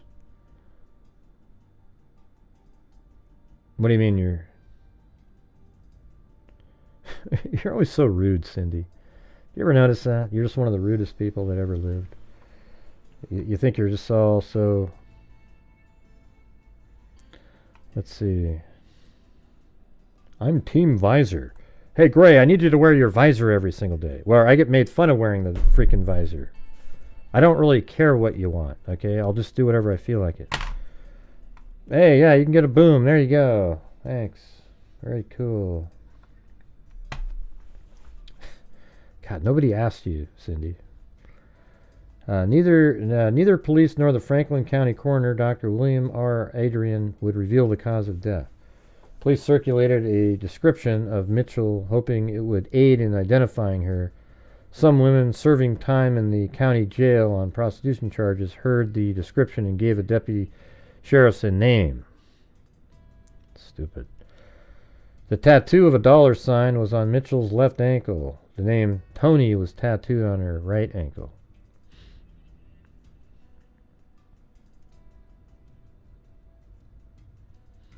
Police said Mitchell had recorded for prostitution and drug abuse.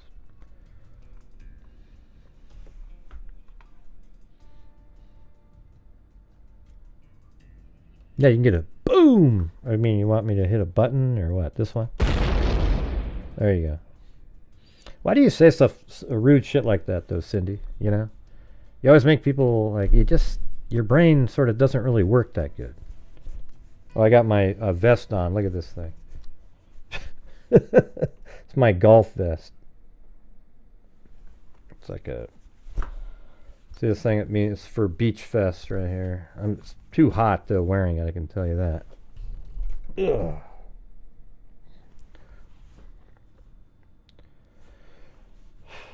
Jesus. Just ridiculous person.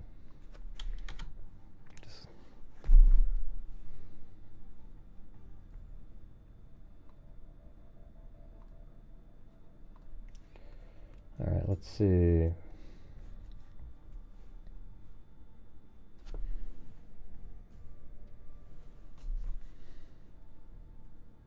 Yep, 42 more needed. We're at just slowly creeping along. It always gets slower and slower and slower and slower all the way through the show.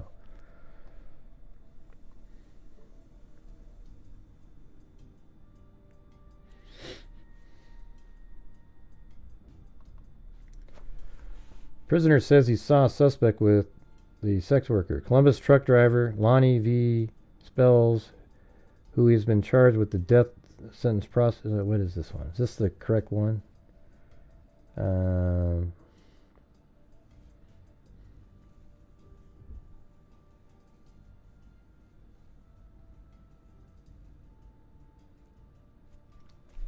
Not sure who this is for the right person or not.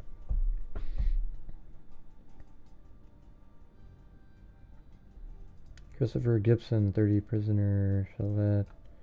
He wrote the dispatch picture, the body of Mitchell. No, this is Portia Mitchell. The body of Mitchell, a mother of 6, who married Gibson in 1982, was found partially clad and decomposing in a field off East Main Street.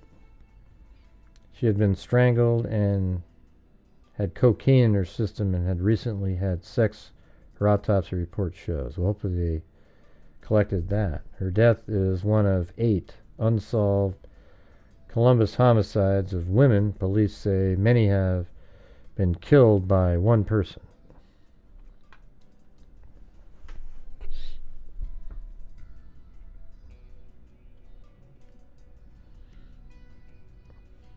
Yeah, we know it's a crying shame. Thanks. And you guys just took all the joy out of doing the show. I don't know how you guys pull that off on a nightly basis. It's amazing. Yeah, that's Portia Mitchell right there. He believes that his wife was killed by someone she robbed. Gibson said he worked as... See, there's all this person in prison said he knew who did this, but there's never been an arrest made, so I don't think that panned out. I'm not really sure it's worth reading that. On December 3rd, 1990, 30-year-old Portia Mitchell remains were found in a field. Doesn't really say in this article how she was killed. However, if we go back to this one, thanks, Michelle Wood. You know, maybe I will wear my visor if I feel like it, but I sure as hell don't need somebody in there telling me Hey, Gray. I'm Team Visor. I'm so funny and cute, you know. Stupid. Portia Mitchell. That's not what I was looking for.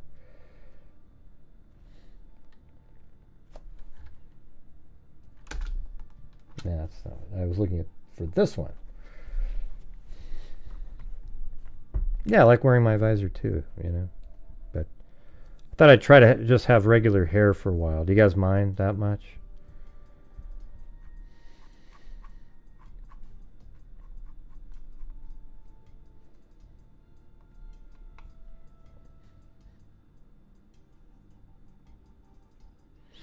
No, but just ask Cindy, boy. She's really...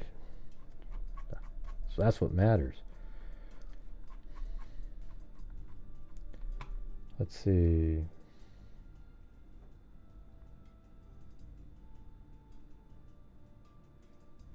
I was looking for Portia on here. I don't see it. So it says Brenda... Portia Mitchell. Yeah, I don't know. For some reason, it's not on this one.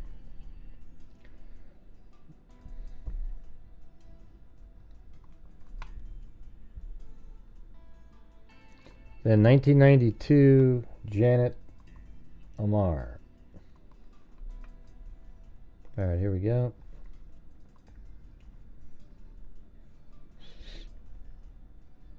And this is January 25th. So not too long before Amy.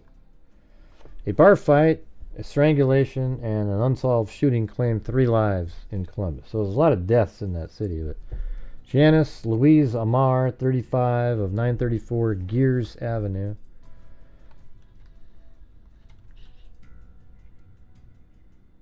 Let's see, 934 Gears Avenue.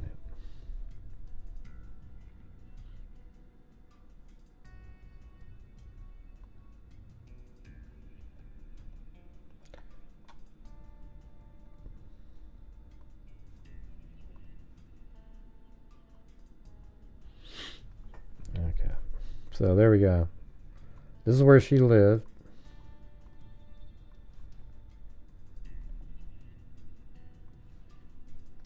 And I'm just thinking all of these could be what Bruce did these. You know, so she lived in that house right there, or whatever you call that. And then her body was found not too far away, just like 3 blocks away here.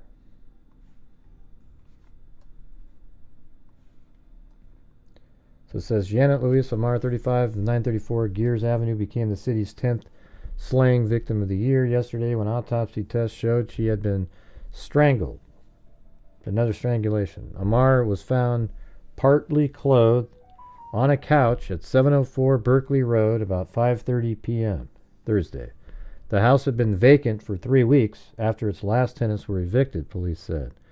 The owner of the rental property found the body and called police. I wonder how that person knew that there was nobody in there. Amar was identified from fingerprints from 1975 arrest for armed robbery. The Franklin County Coroner's Office could not say yesterday whether Amar also had been sexually assaulted, but Eggleston said detectives believe so because of conditions at the scene. Homicide Detective Jerry McAmeny said a missing persons report was filed by an aunt of Amar's on January 6th. McAmeny said Amar was last seen by her mother at 2:30 a.m. on January 4th when she left Amar Gears Avenue home. So there you go. So she was strangled, and this is where she was found, in that home. Right there. 704. So it's like a duplex or something, but she was in that one.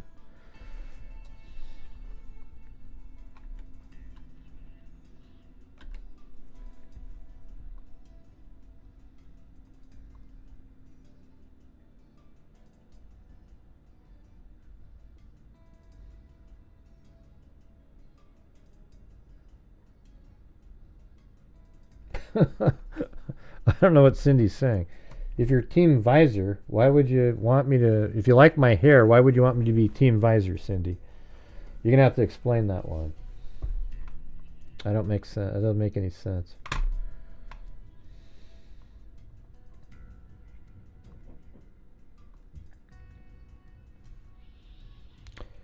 Let's see. This is interesting, especially because this cold case led to solving all of it. Well, I don't know if this one solved any of these. Yeah, it could lead to, yeah. I mean, that's what I'm hoping. But hey, guys, we're still about 35 short of reaching the goal. So if all of you guys collectively can get to the goal, that'd be great. We got 266 people watching. Should be pretty easy to do. Right?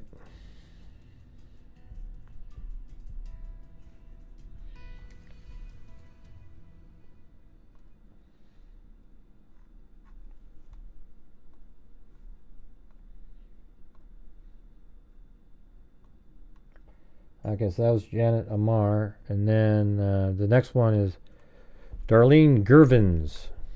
That's February 17th. This is just before Amy.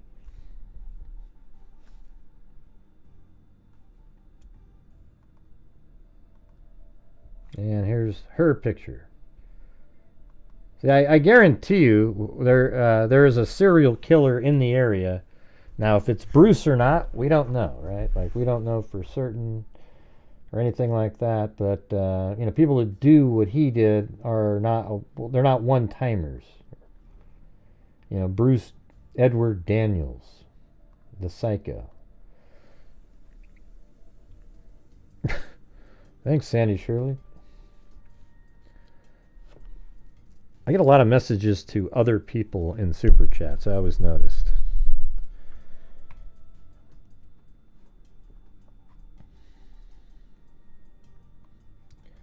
An autopsy yesterday determined that a woman whose body was found in a near East Side apartment Saturday had been strangled, Columbus detectives said. Darlene Gervins, 29, of 1245 Fair Avenue. Do I have her?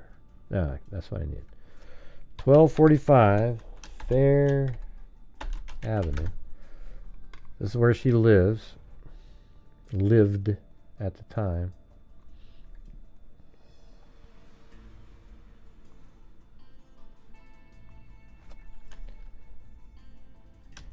Darlene lived. Right there. Let's see her house.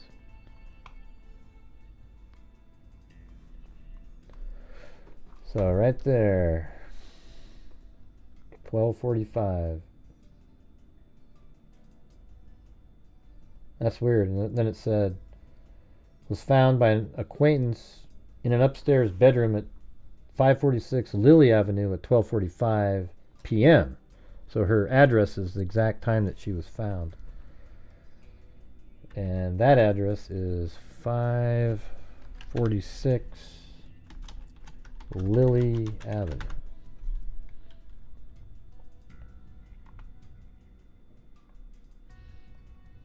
Hey, thanks so much. It's a crying shame. Okay, that is in there. So she's found right there in 546, which is that, I think it's that unit right there. Yeah, so that'd be 550, 548, 546, even though it looks like an 8, but it's 46. That one would be 44, 42. So it was right inside of that. Her body was found right inside that one. Crazy.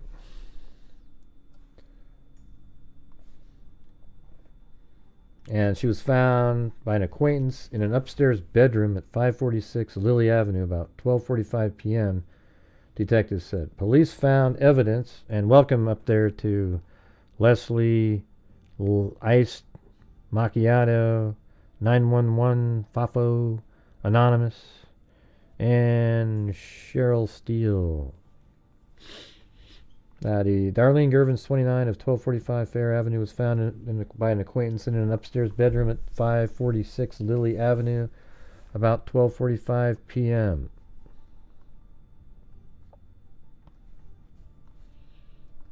You know, like when people do the super chats with my dogs in it. Thank God for the dogs, Zozo, and everybody else that you guys send in super chats for. Well, it looks like they're probably outside doing something at this point. I'll go get one of them later. I think we're getting close. Where are we at now? Man, we're still not there yet, unfortunately.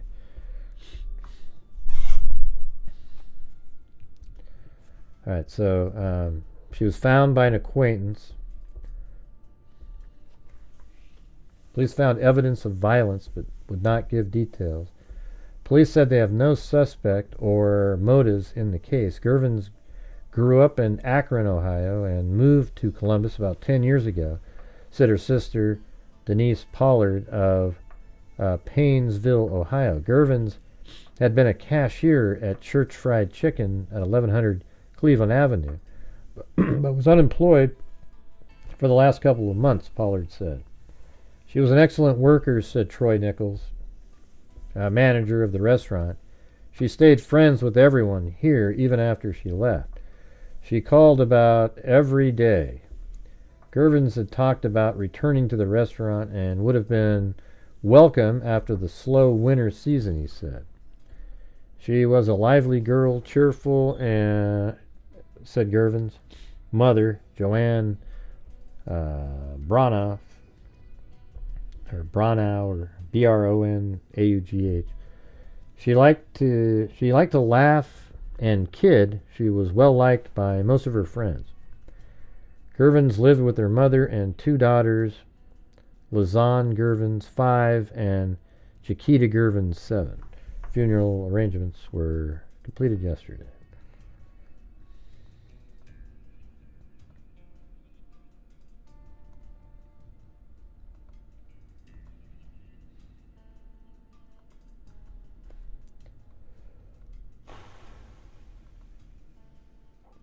Yeah, so this one also has this one, somebody else wrote something up on her. I think they might have had the Porsche one in here also. But I'll just read a little bit about what they said on chasingdestino.com. On February 15th, 1992, Columbus resident Darlene Gervins, 29, was found deceased in her home by a friend. The friend was bringing her children home. Apparently, the cause of death was strangulation, just like Janet Amar and Francis Smith. Gervins left Scatter's bar at midnight on February 15th with a black male between 30 and 40 years old. Currently, the man would be at least in his 60s. Well, 57 is how old Bruce is, so that's close. Hey, thanks so much, Brown-Eyed Girl. Gotta find your sound effect. You, my brown-eyed girl. I forgot how old she was, Cindy. We said it in the last one. There. 29. She's 29. So they're all kind of the same, same-ish. Gervin left Scatter's bar at midnight on February 15th with a black male between 30 and 40. Currently, the man would be at least in his 60s. Some of the bar patrons saw Gervins leave the bar with the man who could have killed her. They gave a description, but it's unclear if there was a composite sketch.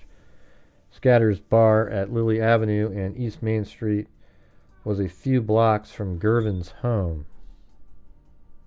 Let's see where that is. Lily Avenue and East Main Street. Seemed like there was somebody else on Lily, wasn't there?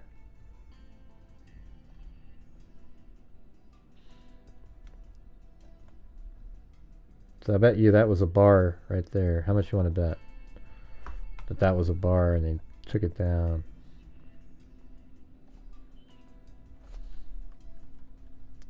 Scatter's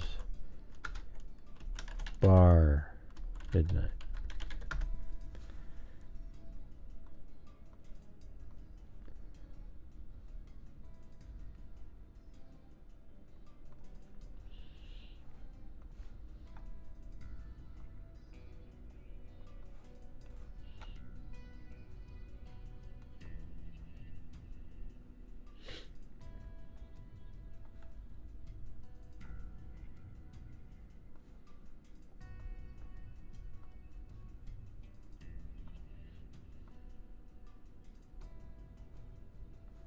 Looks like a gas station. Yeah, was that it right there? I guess it could be any of these. That could be a bar. That could be a bar.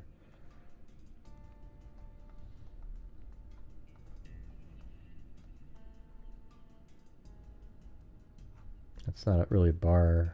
It's like a gas station.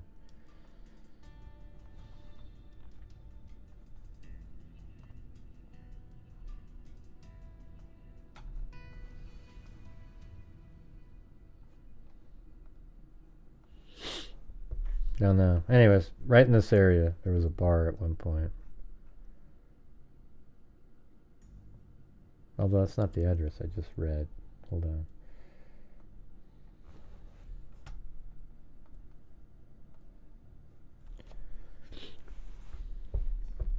Lily Avenue and East Main Street. So where's Lily Avenue then?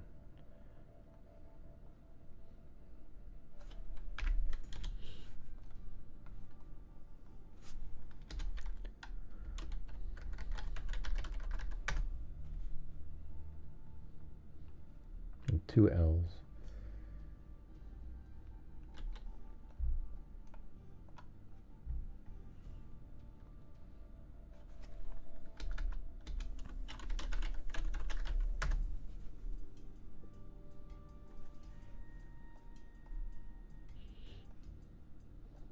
That doesn't make any sense. Because Lily Avenue.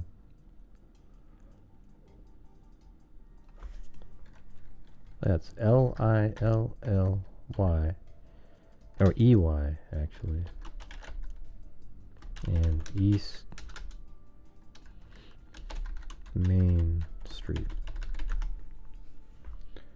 Yeah, I mean, it does. But where's Lily Avenue? That's not Lily Avenue. Lily Avenue is, that's Main Street. Let's just kind of keep that, eyeball that one in there. Okay, that's where that is.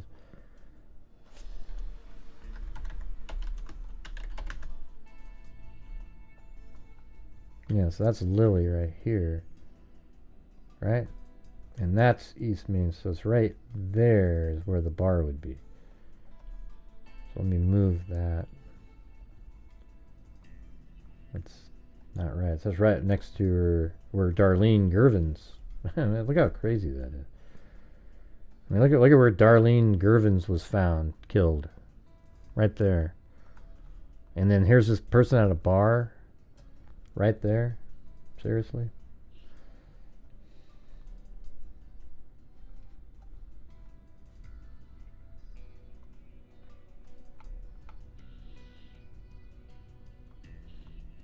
Okay, so that could have been a bar. That probably, I mean, fish and chicken. That easily could have been one there. The wine shop.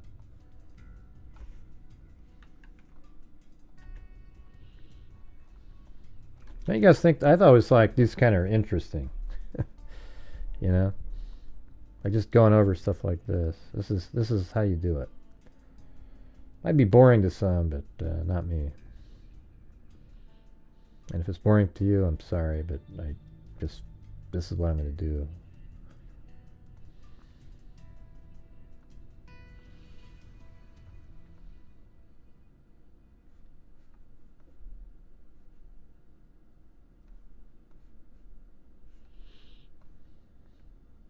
Scatters, you know, is that where?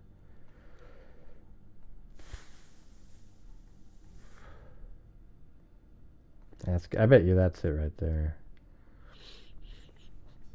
Because, I mean, that was way many years before this even. But I bet it's that building. But, man, look how close that is to, Scatters. The bar is right next to where Darlene Gervins was found. And East Main Street right here is actually where the sex workers seem to walk, right? Remember they were saying that from over here they'd make it over to this other avenue. Forgot what they called it. Yeah, Fairwood, I think, right there. So, this right there to somewhere over here is where they would walk. So that's kind of consistent with that. So she might be a sex worker. Gervins left Scatter Bar at midnight on February 15th with a black male. Some of the bar patrons saw Gervins leave the bar with the man who could have killed her. They gave a description, but it's unclear if there is a sketch made. Scatter's Bar at Lily Avenue and East Main Street was a few blocks from Gervins' home. Well, there you go. On Lily Avenue. Her home was also in the same neighborhood as the location of Amar and Smith. Yeah, so I guess Gervins lived right here, and then that's right there, but then Janet Amar was right there. And look at that. Francis Smith right here.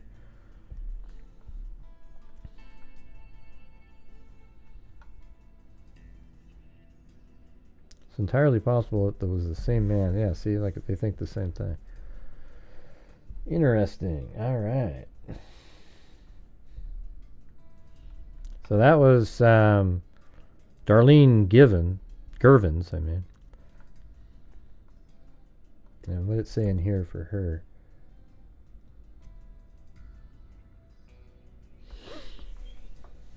Oh, yeah. Found beaten and strangled inside her home at 546 Lily Avenue. So she was last seen near that bar, and then she's found in her own home, and she was strangled and beaten. And, that's similar to what Bruce did. All of these have been strangled. Every one of them. I think these are all victims of a serial killer, or maybe two at the most, but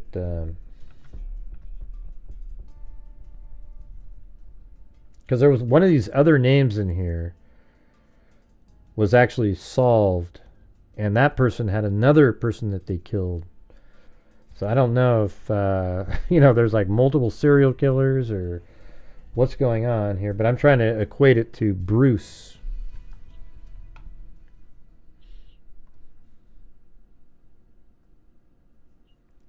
All right, then Andrea Dura is the next one.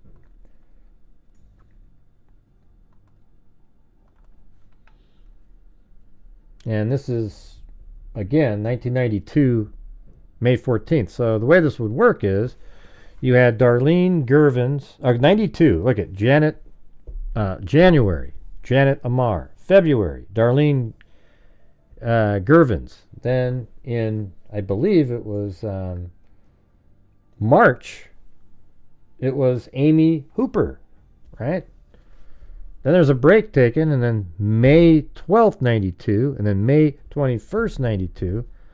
So it seems like Amy fits right in there, and some of these people weren't sex workers.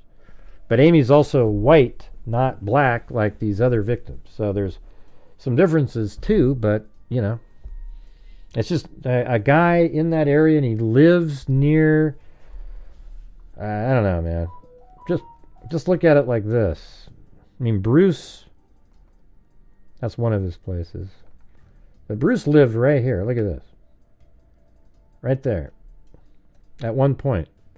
And look how close it is to where Portia Mitchell was found. These people, I mean, that's within, I bet, 3 miles at the most. 2.83 miles. All of them. But you did have Amy Hooper outside of that range over here. So is it possible, though, that he ventured away from the area, that he had already killed some and thought he'd go over there? Pretty crazy, right? And look, this is right where that other case that we've just been covering is, right there. The 3 women that were shot.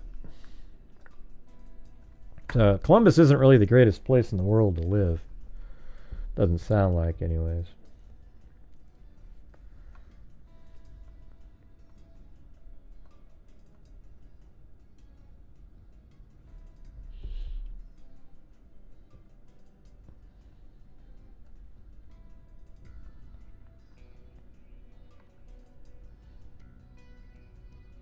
Yeah. So look at Columbus homicide detectives yesterday identified the body of a woman found Tuesday on the city's north side. Police said Angie Dura, 25, another same kind of age range, of Cleveland, was identified through fingerprints at the Bureau of Criminal Identification and Investigation. Police said Dura was a sex worker. Her body was found Tuesday shortly before 9 a.m. by a man picking mushrooms near a heavy log about 10 feet from Sunbury Road and south of Morse Road. She was wearing only a black wig and white socks. There were no outward signs of violence. An autopsy performed yesterday did not conclusively determine her cause of death. However, pathologists believe she was strangled. They are awaiting further tests to be sure, said Franklin County Coroner William Adrian. Police said Dura traveled to Columbus from Cleveland with several people late Friday night or early Saturday morning. She was last seen with a friend, Annette Mathis, about 2:30 a.m. Saturday on, guess where? East Main Street, everybody. Mathis, also known as Annette Carter, has not been seen since Saturday morning, police said. Anyone with information on Mathis' whereabouts, so they haven't been able to find the person she was with. Yep, another mushroom hunter. They should give those people training on what to do when they find bodies.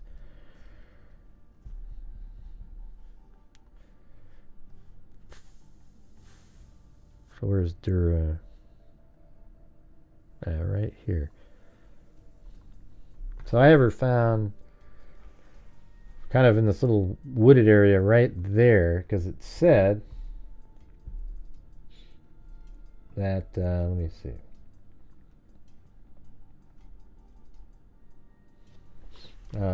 Near a heavy log about 10 feet from Sunbury Road. Well, I think that's Sunbury Road.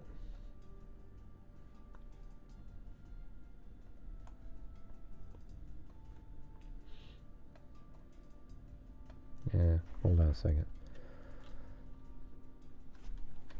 Sunbury Road.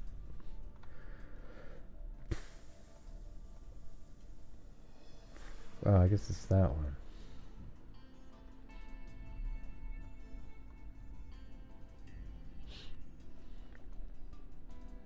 That's Sunbury Road. Does it continue on somewhere down here? Or? So I don't know if that is the right spot. Let me move that. A heavy log about 10 feet from Sunbury Road and south of Morse Road. Okay, this is Morse Road right here. So does Sunbury continue? I mean, is that this highway here? I mean, look. So it goes, well, I guess that's Sunbury Road. And then, what's that? Does it continue down here somewhere? Or is it really just... Oh, there's Sunbury. Okay, so it continues like that. Let's do that again now. Okay, so 10 feet from Sunbury Road and south of Morse Road. So here's Sunbury. Okay. And here's more. Okay, now we're in a different spot. Okay, let me move this. It's close, but not quite. So 10 feet from Sunbury Road and south of Morse Road. So like right here. I guess that kind of makes more sense. I don't know how you get there, by the way, but can you just sort of walk into the woods over there? I guess so.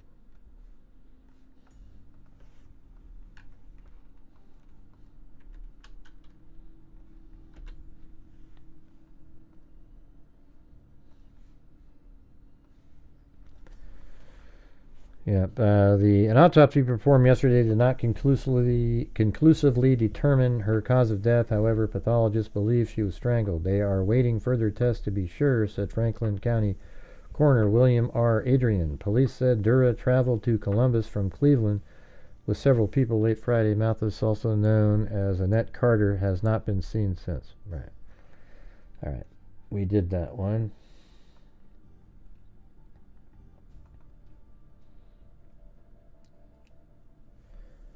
Which one is this again? It was Andrea Dura. And she also is in the Ohio database here. Doesn't say anything.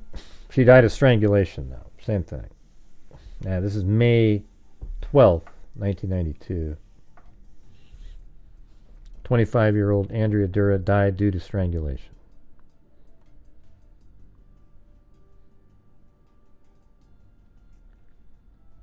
But notice how there isn't very much about these people at all. All right, next one is Brenda Morrison. This is just a couple weeks later, or not even that, like 9 days later. Brenda Morrison.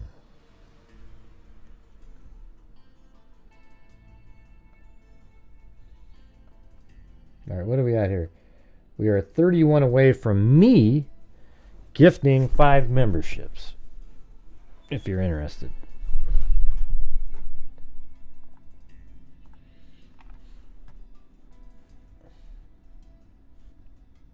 Brenda Morrison. So she was found over here. But look, you know, I mean, Brenda Morrison was found there. Francis Smith here. I mean, everybody's in the same place here. I guarantee you there's a connection here for sure. Now, whether it's connected to Bruce or not, I don't know. Okay, hold on. Missing another document again.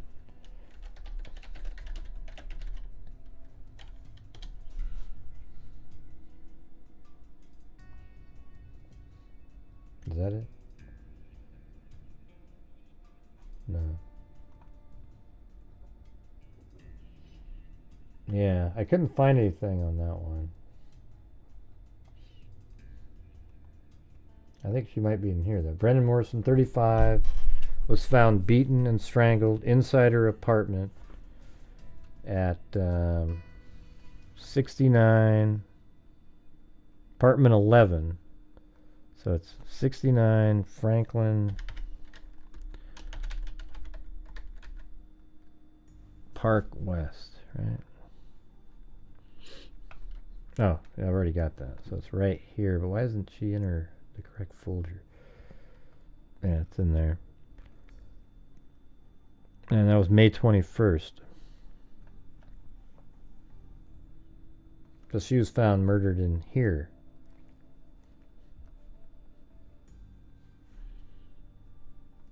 Let me try to see if I can find her in here.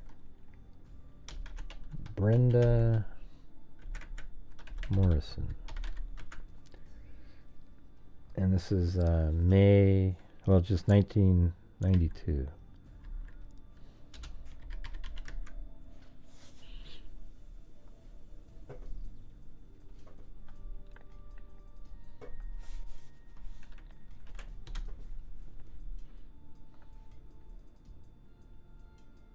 I don't know if there's anybody here, Cindy. It's just like, it's so boring for me when nobody's chatting.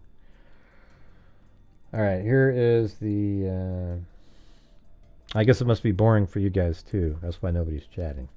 But I gave it a shot, you know. I thought this would be interesting. You know, I spent all day trying to get all these different people. A woman discovered dead in her east side apartment yesterday about 7 p.m. was apparently beaten to death. Columbus homicide, and she was strangled. Detectives said. Police identified the woman as Brenda Morrison of 69 West Franklin Park Avenue. Other details about the slaying were not being released. Last night, the slaying was the city's 51st homicide of the year. Last year, at this time, Columbus recorded 62. Wow, so you guys are doing better. Jeez, you guys are really...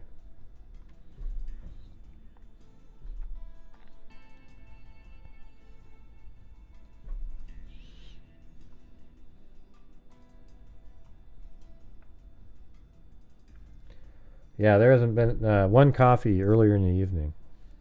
Crazy. Not sure what happened.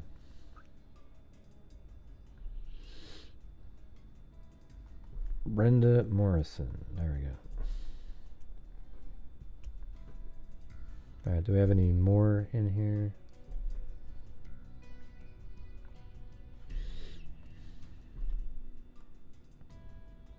Oh yeah, this Francis Smith one was way later. It's 2024. And this one said, in the early morning hours of November 15th, 2004, the body of 47-year-old Francis Smith was found behind a home. It's kind of interesting, like the year. It's almost like he's staying with the same age of himself.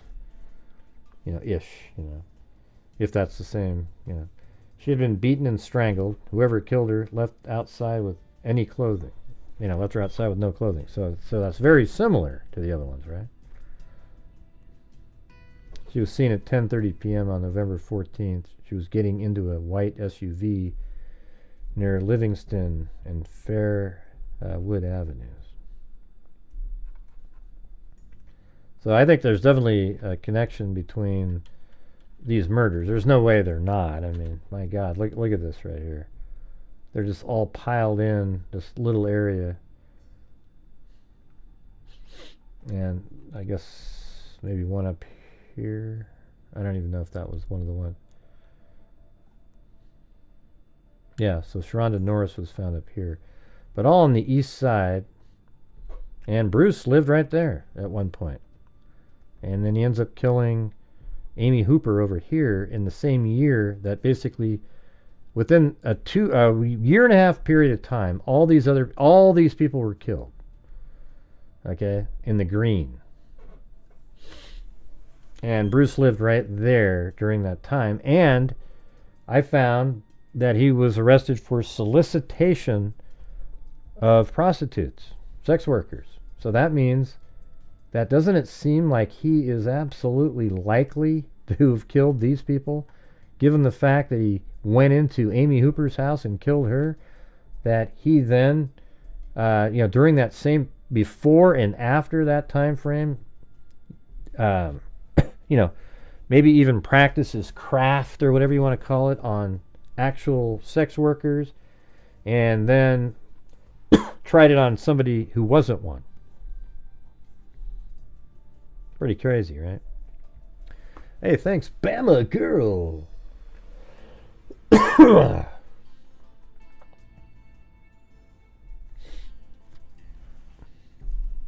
Anyways, I hope you guys found that interesting. I did. I think that there's a good chance that Bruce is related to some of these unsolved homicides right here. Given the fact that he lived there, was arrested for solicitation a year and a half after the murder of Amy, and not too long after these other sex workers. But it's also, maybe not, but it just seems like, wow. Very, very possible. Yeah, I think it's strongly likely myself. So I guess we'll find that out coming up. And you can go back to and say, wow, they were nailing it over there on Grant Hughes Investigates. But, you never know. Might not be connected at all. But it's weird. I just refreshed this page and there's a Buy Me a Coffee from... Oh, it was a new one. I didn't see that. Well, thank you. So we got 2 Buy Me a Coffees. Thank you, Whaley. Whaley. Oh, your last name is Awesome? Whaley. I'm Willie Awesome.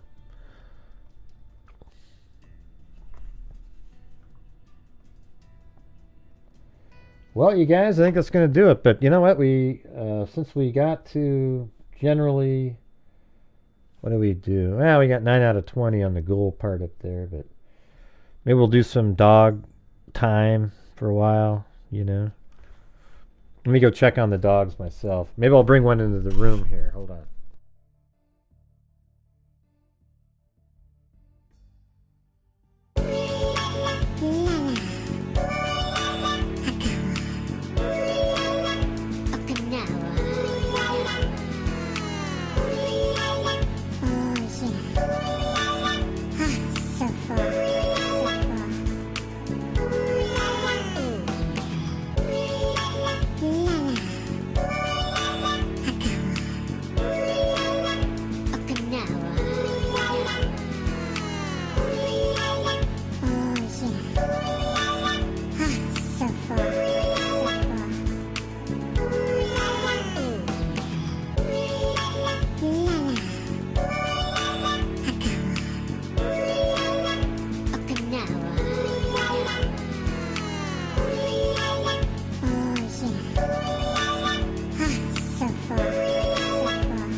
This is Clancy here.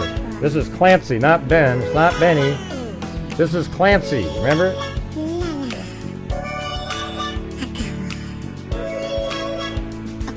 Oh, he just burped. I think he just farted in my face.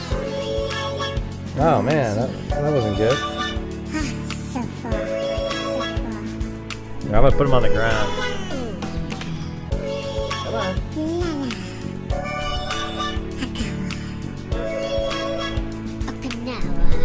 Yeah. Well, anyways, that's it, you guys. You got to see Clancy. Yeah.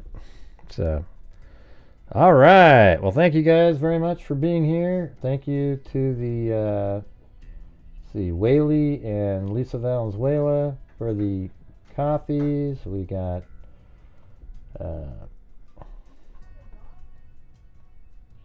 Sandy Shirley, Plato, Herbert Landscaping, Cheryl Bullock, Tina G, happy birthday Zozo, Jenny and the Summer Day, A Blank Slate, Alley Cake, Double Play Dog Dude, Herbert Landscaping, Be Kind and Mindful, WNC Granny, Nero and Kane, Be Kind and Mindful, Kathy Friedenmaker, Linda Howell, Alley Cake, Herbert Landscaping, gifted a membership, then Double Play Dog Dude, then Lanky Tor gifted 5, then Free Radical, Vegas Andrews, Cindy J, Herbert Landscaping, Alley Cake, Cheryl Morin, Zozo, It's a Crying Shame, News Crasher, Michelle Wood, Sandy Shirley, then It's a Crying Shame gifted 5, then Brown Eyed Girl, and Bama Girl 41. All right, you guys, thank you very much. We'll see you guys later. And as I always say, until next time, be safe out there.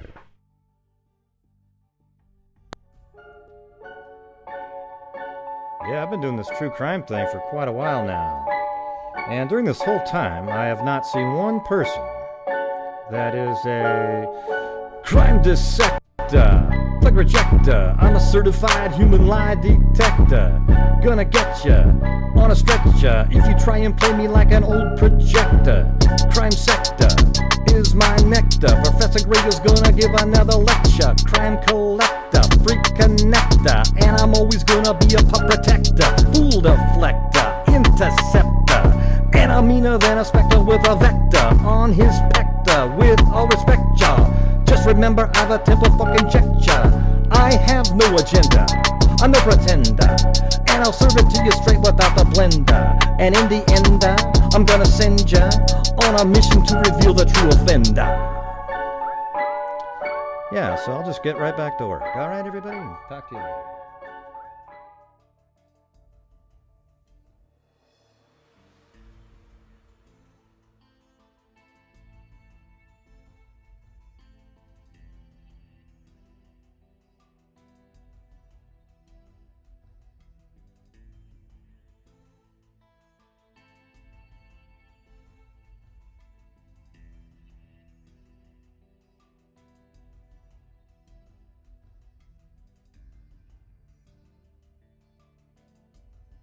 All right, well, hey, be safe out there, everybody. I had to quickly give the dog, we're trying to give him medicines. Anyways, I hope you guys found that interesting, tonight's show. Seemed like it was kind of old school, you know, but when I saw him and I looked up, I was trying to find her case, I stumbled on these other ones, and I was like, wow, maybe these are related to his. And you know, he did the classic thing. He moved as far away as possible. Right? Like, I mean, Washington is probably about as far away as you can get from where he was living in the United States. Like, it's way over here, right? Like, Florida's not even as far. You know, maybe down in California, but Washington's sort of a random place.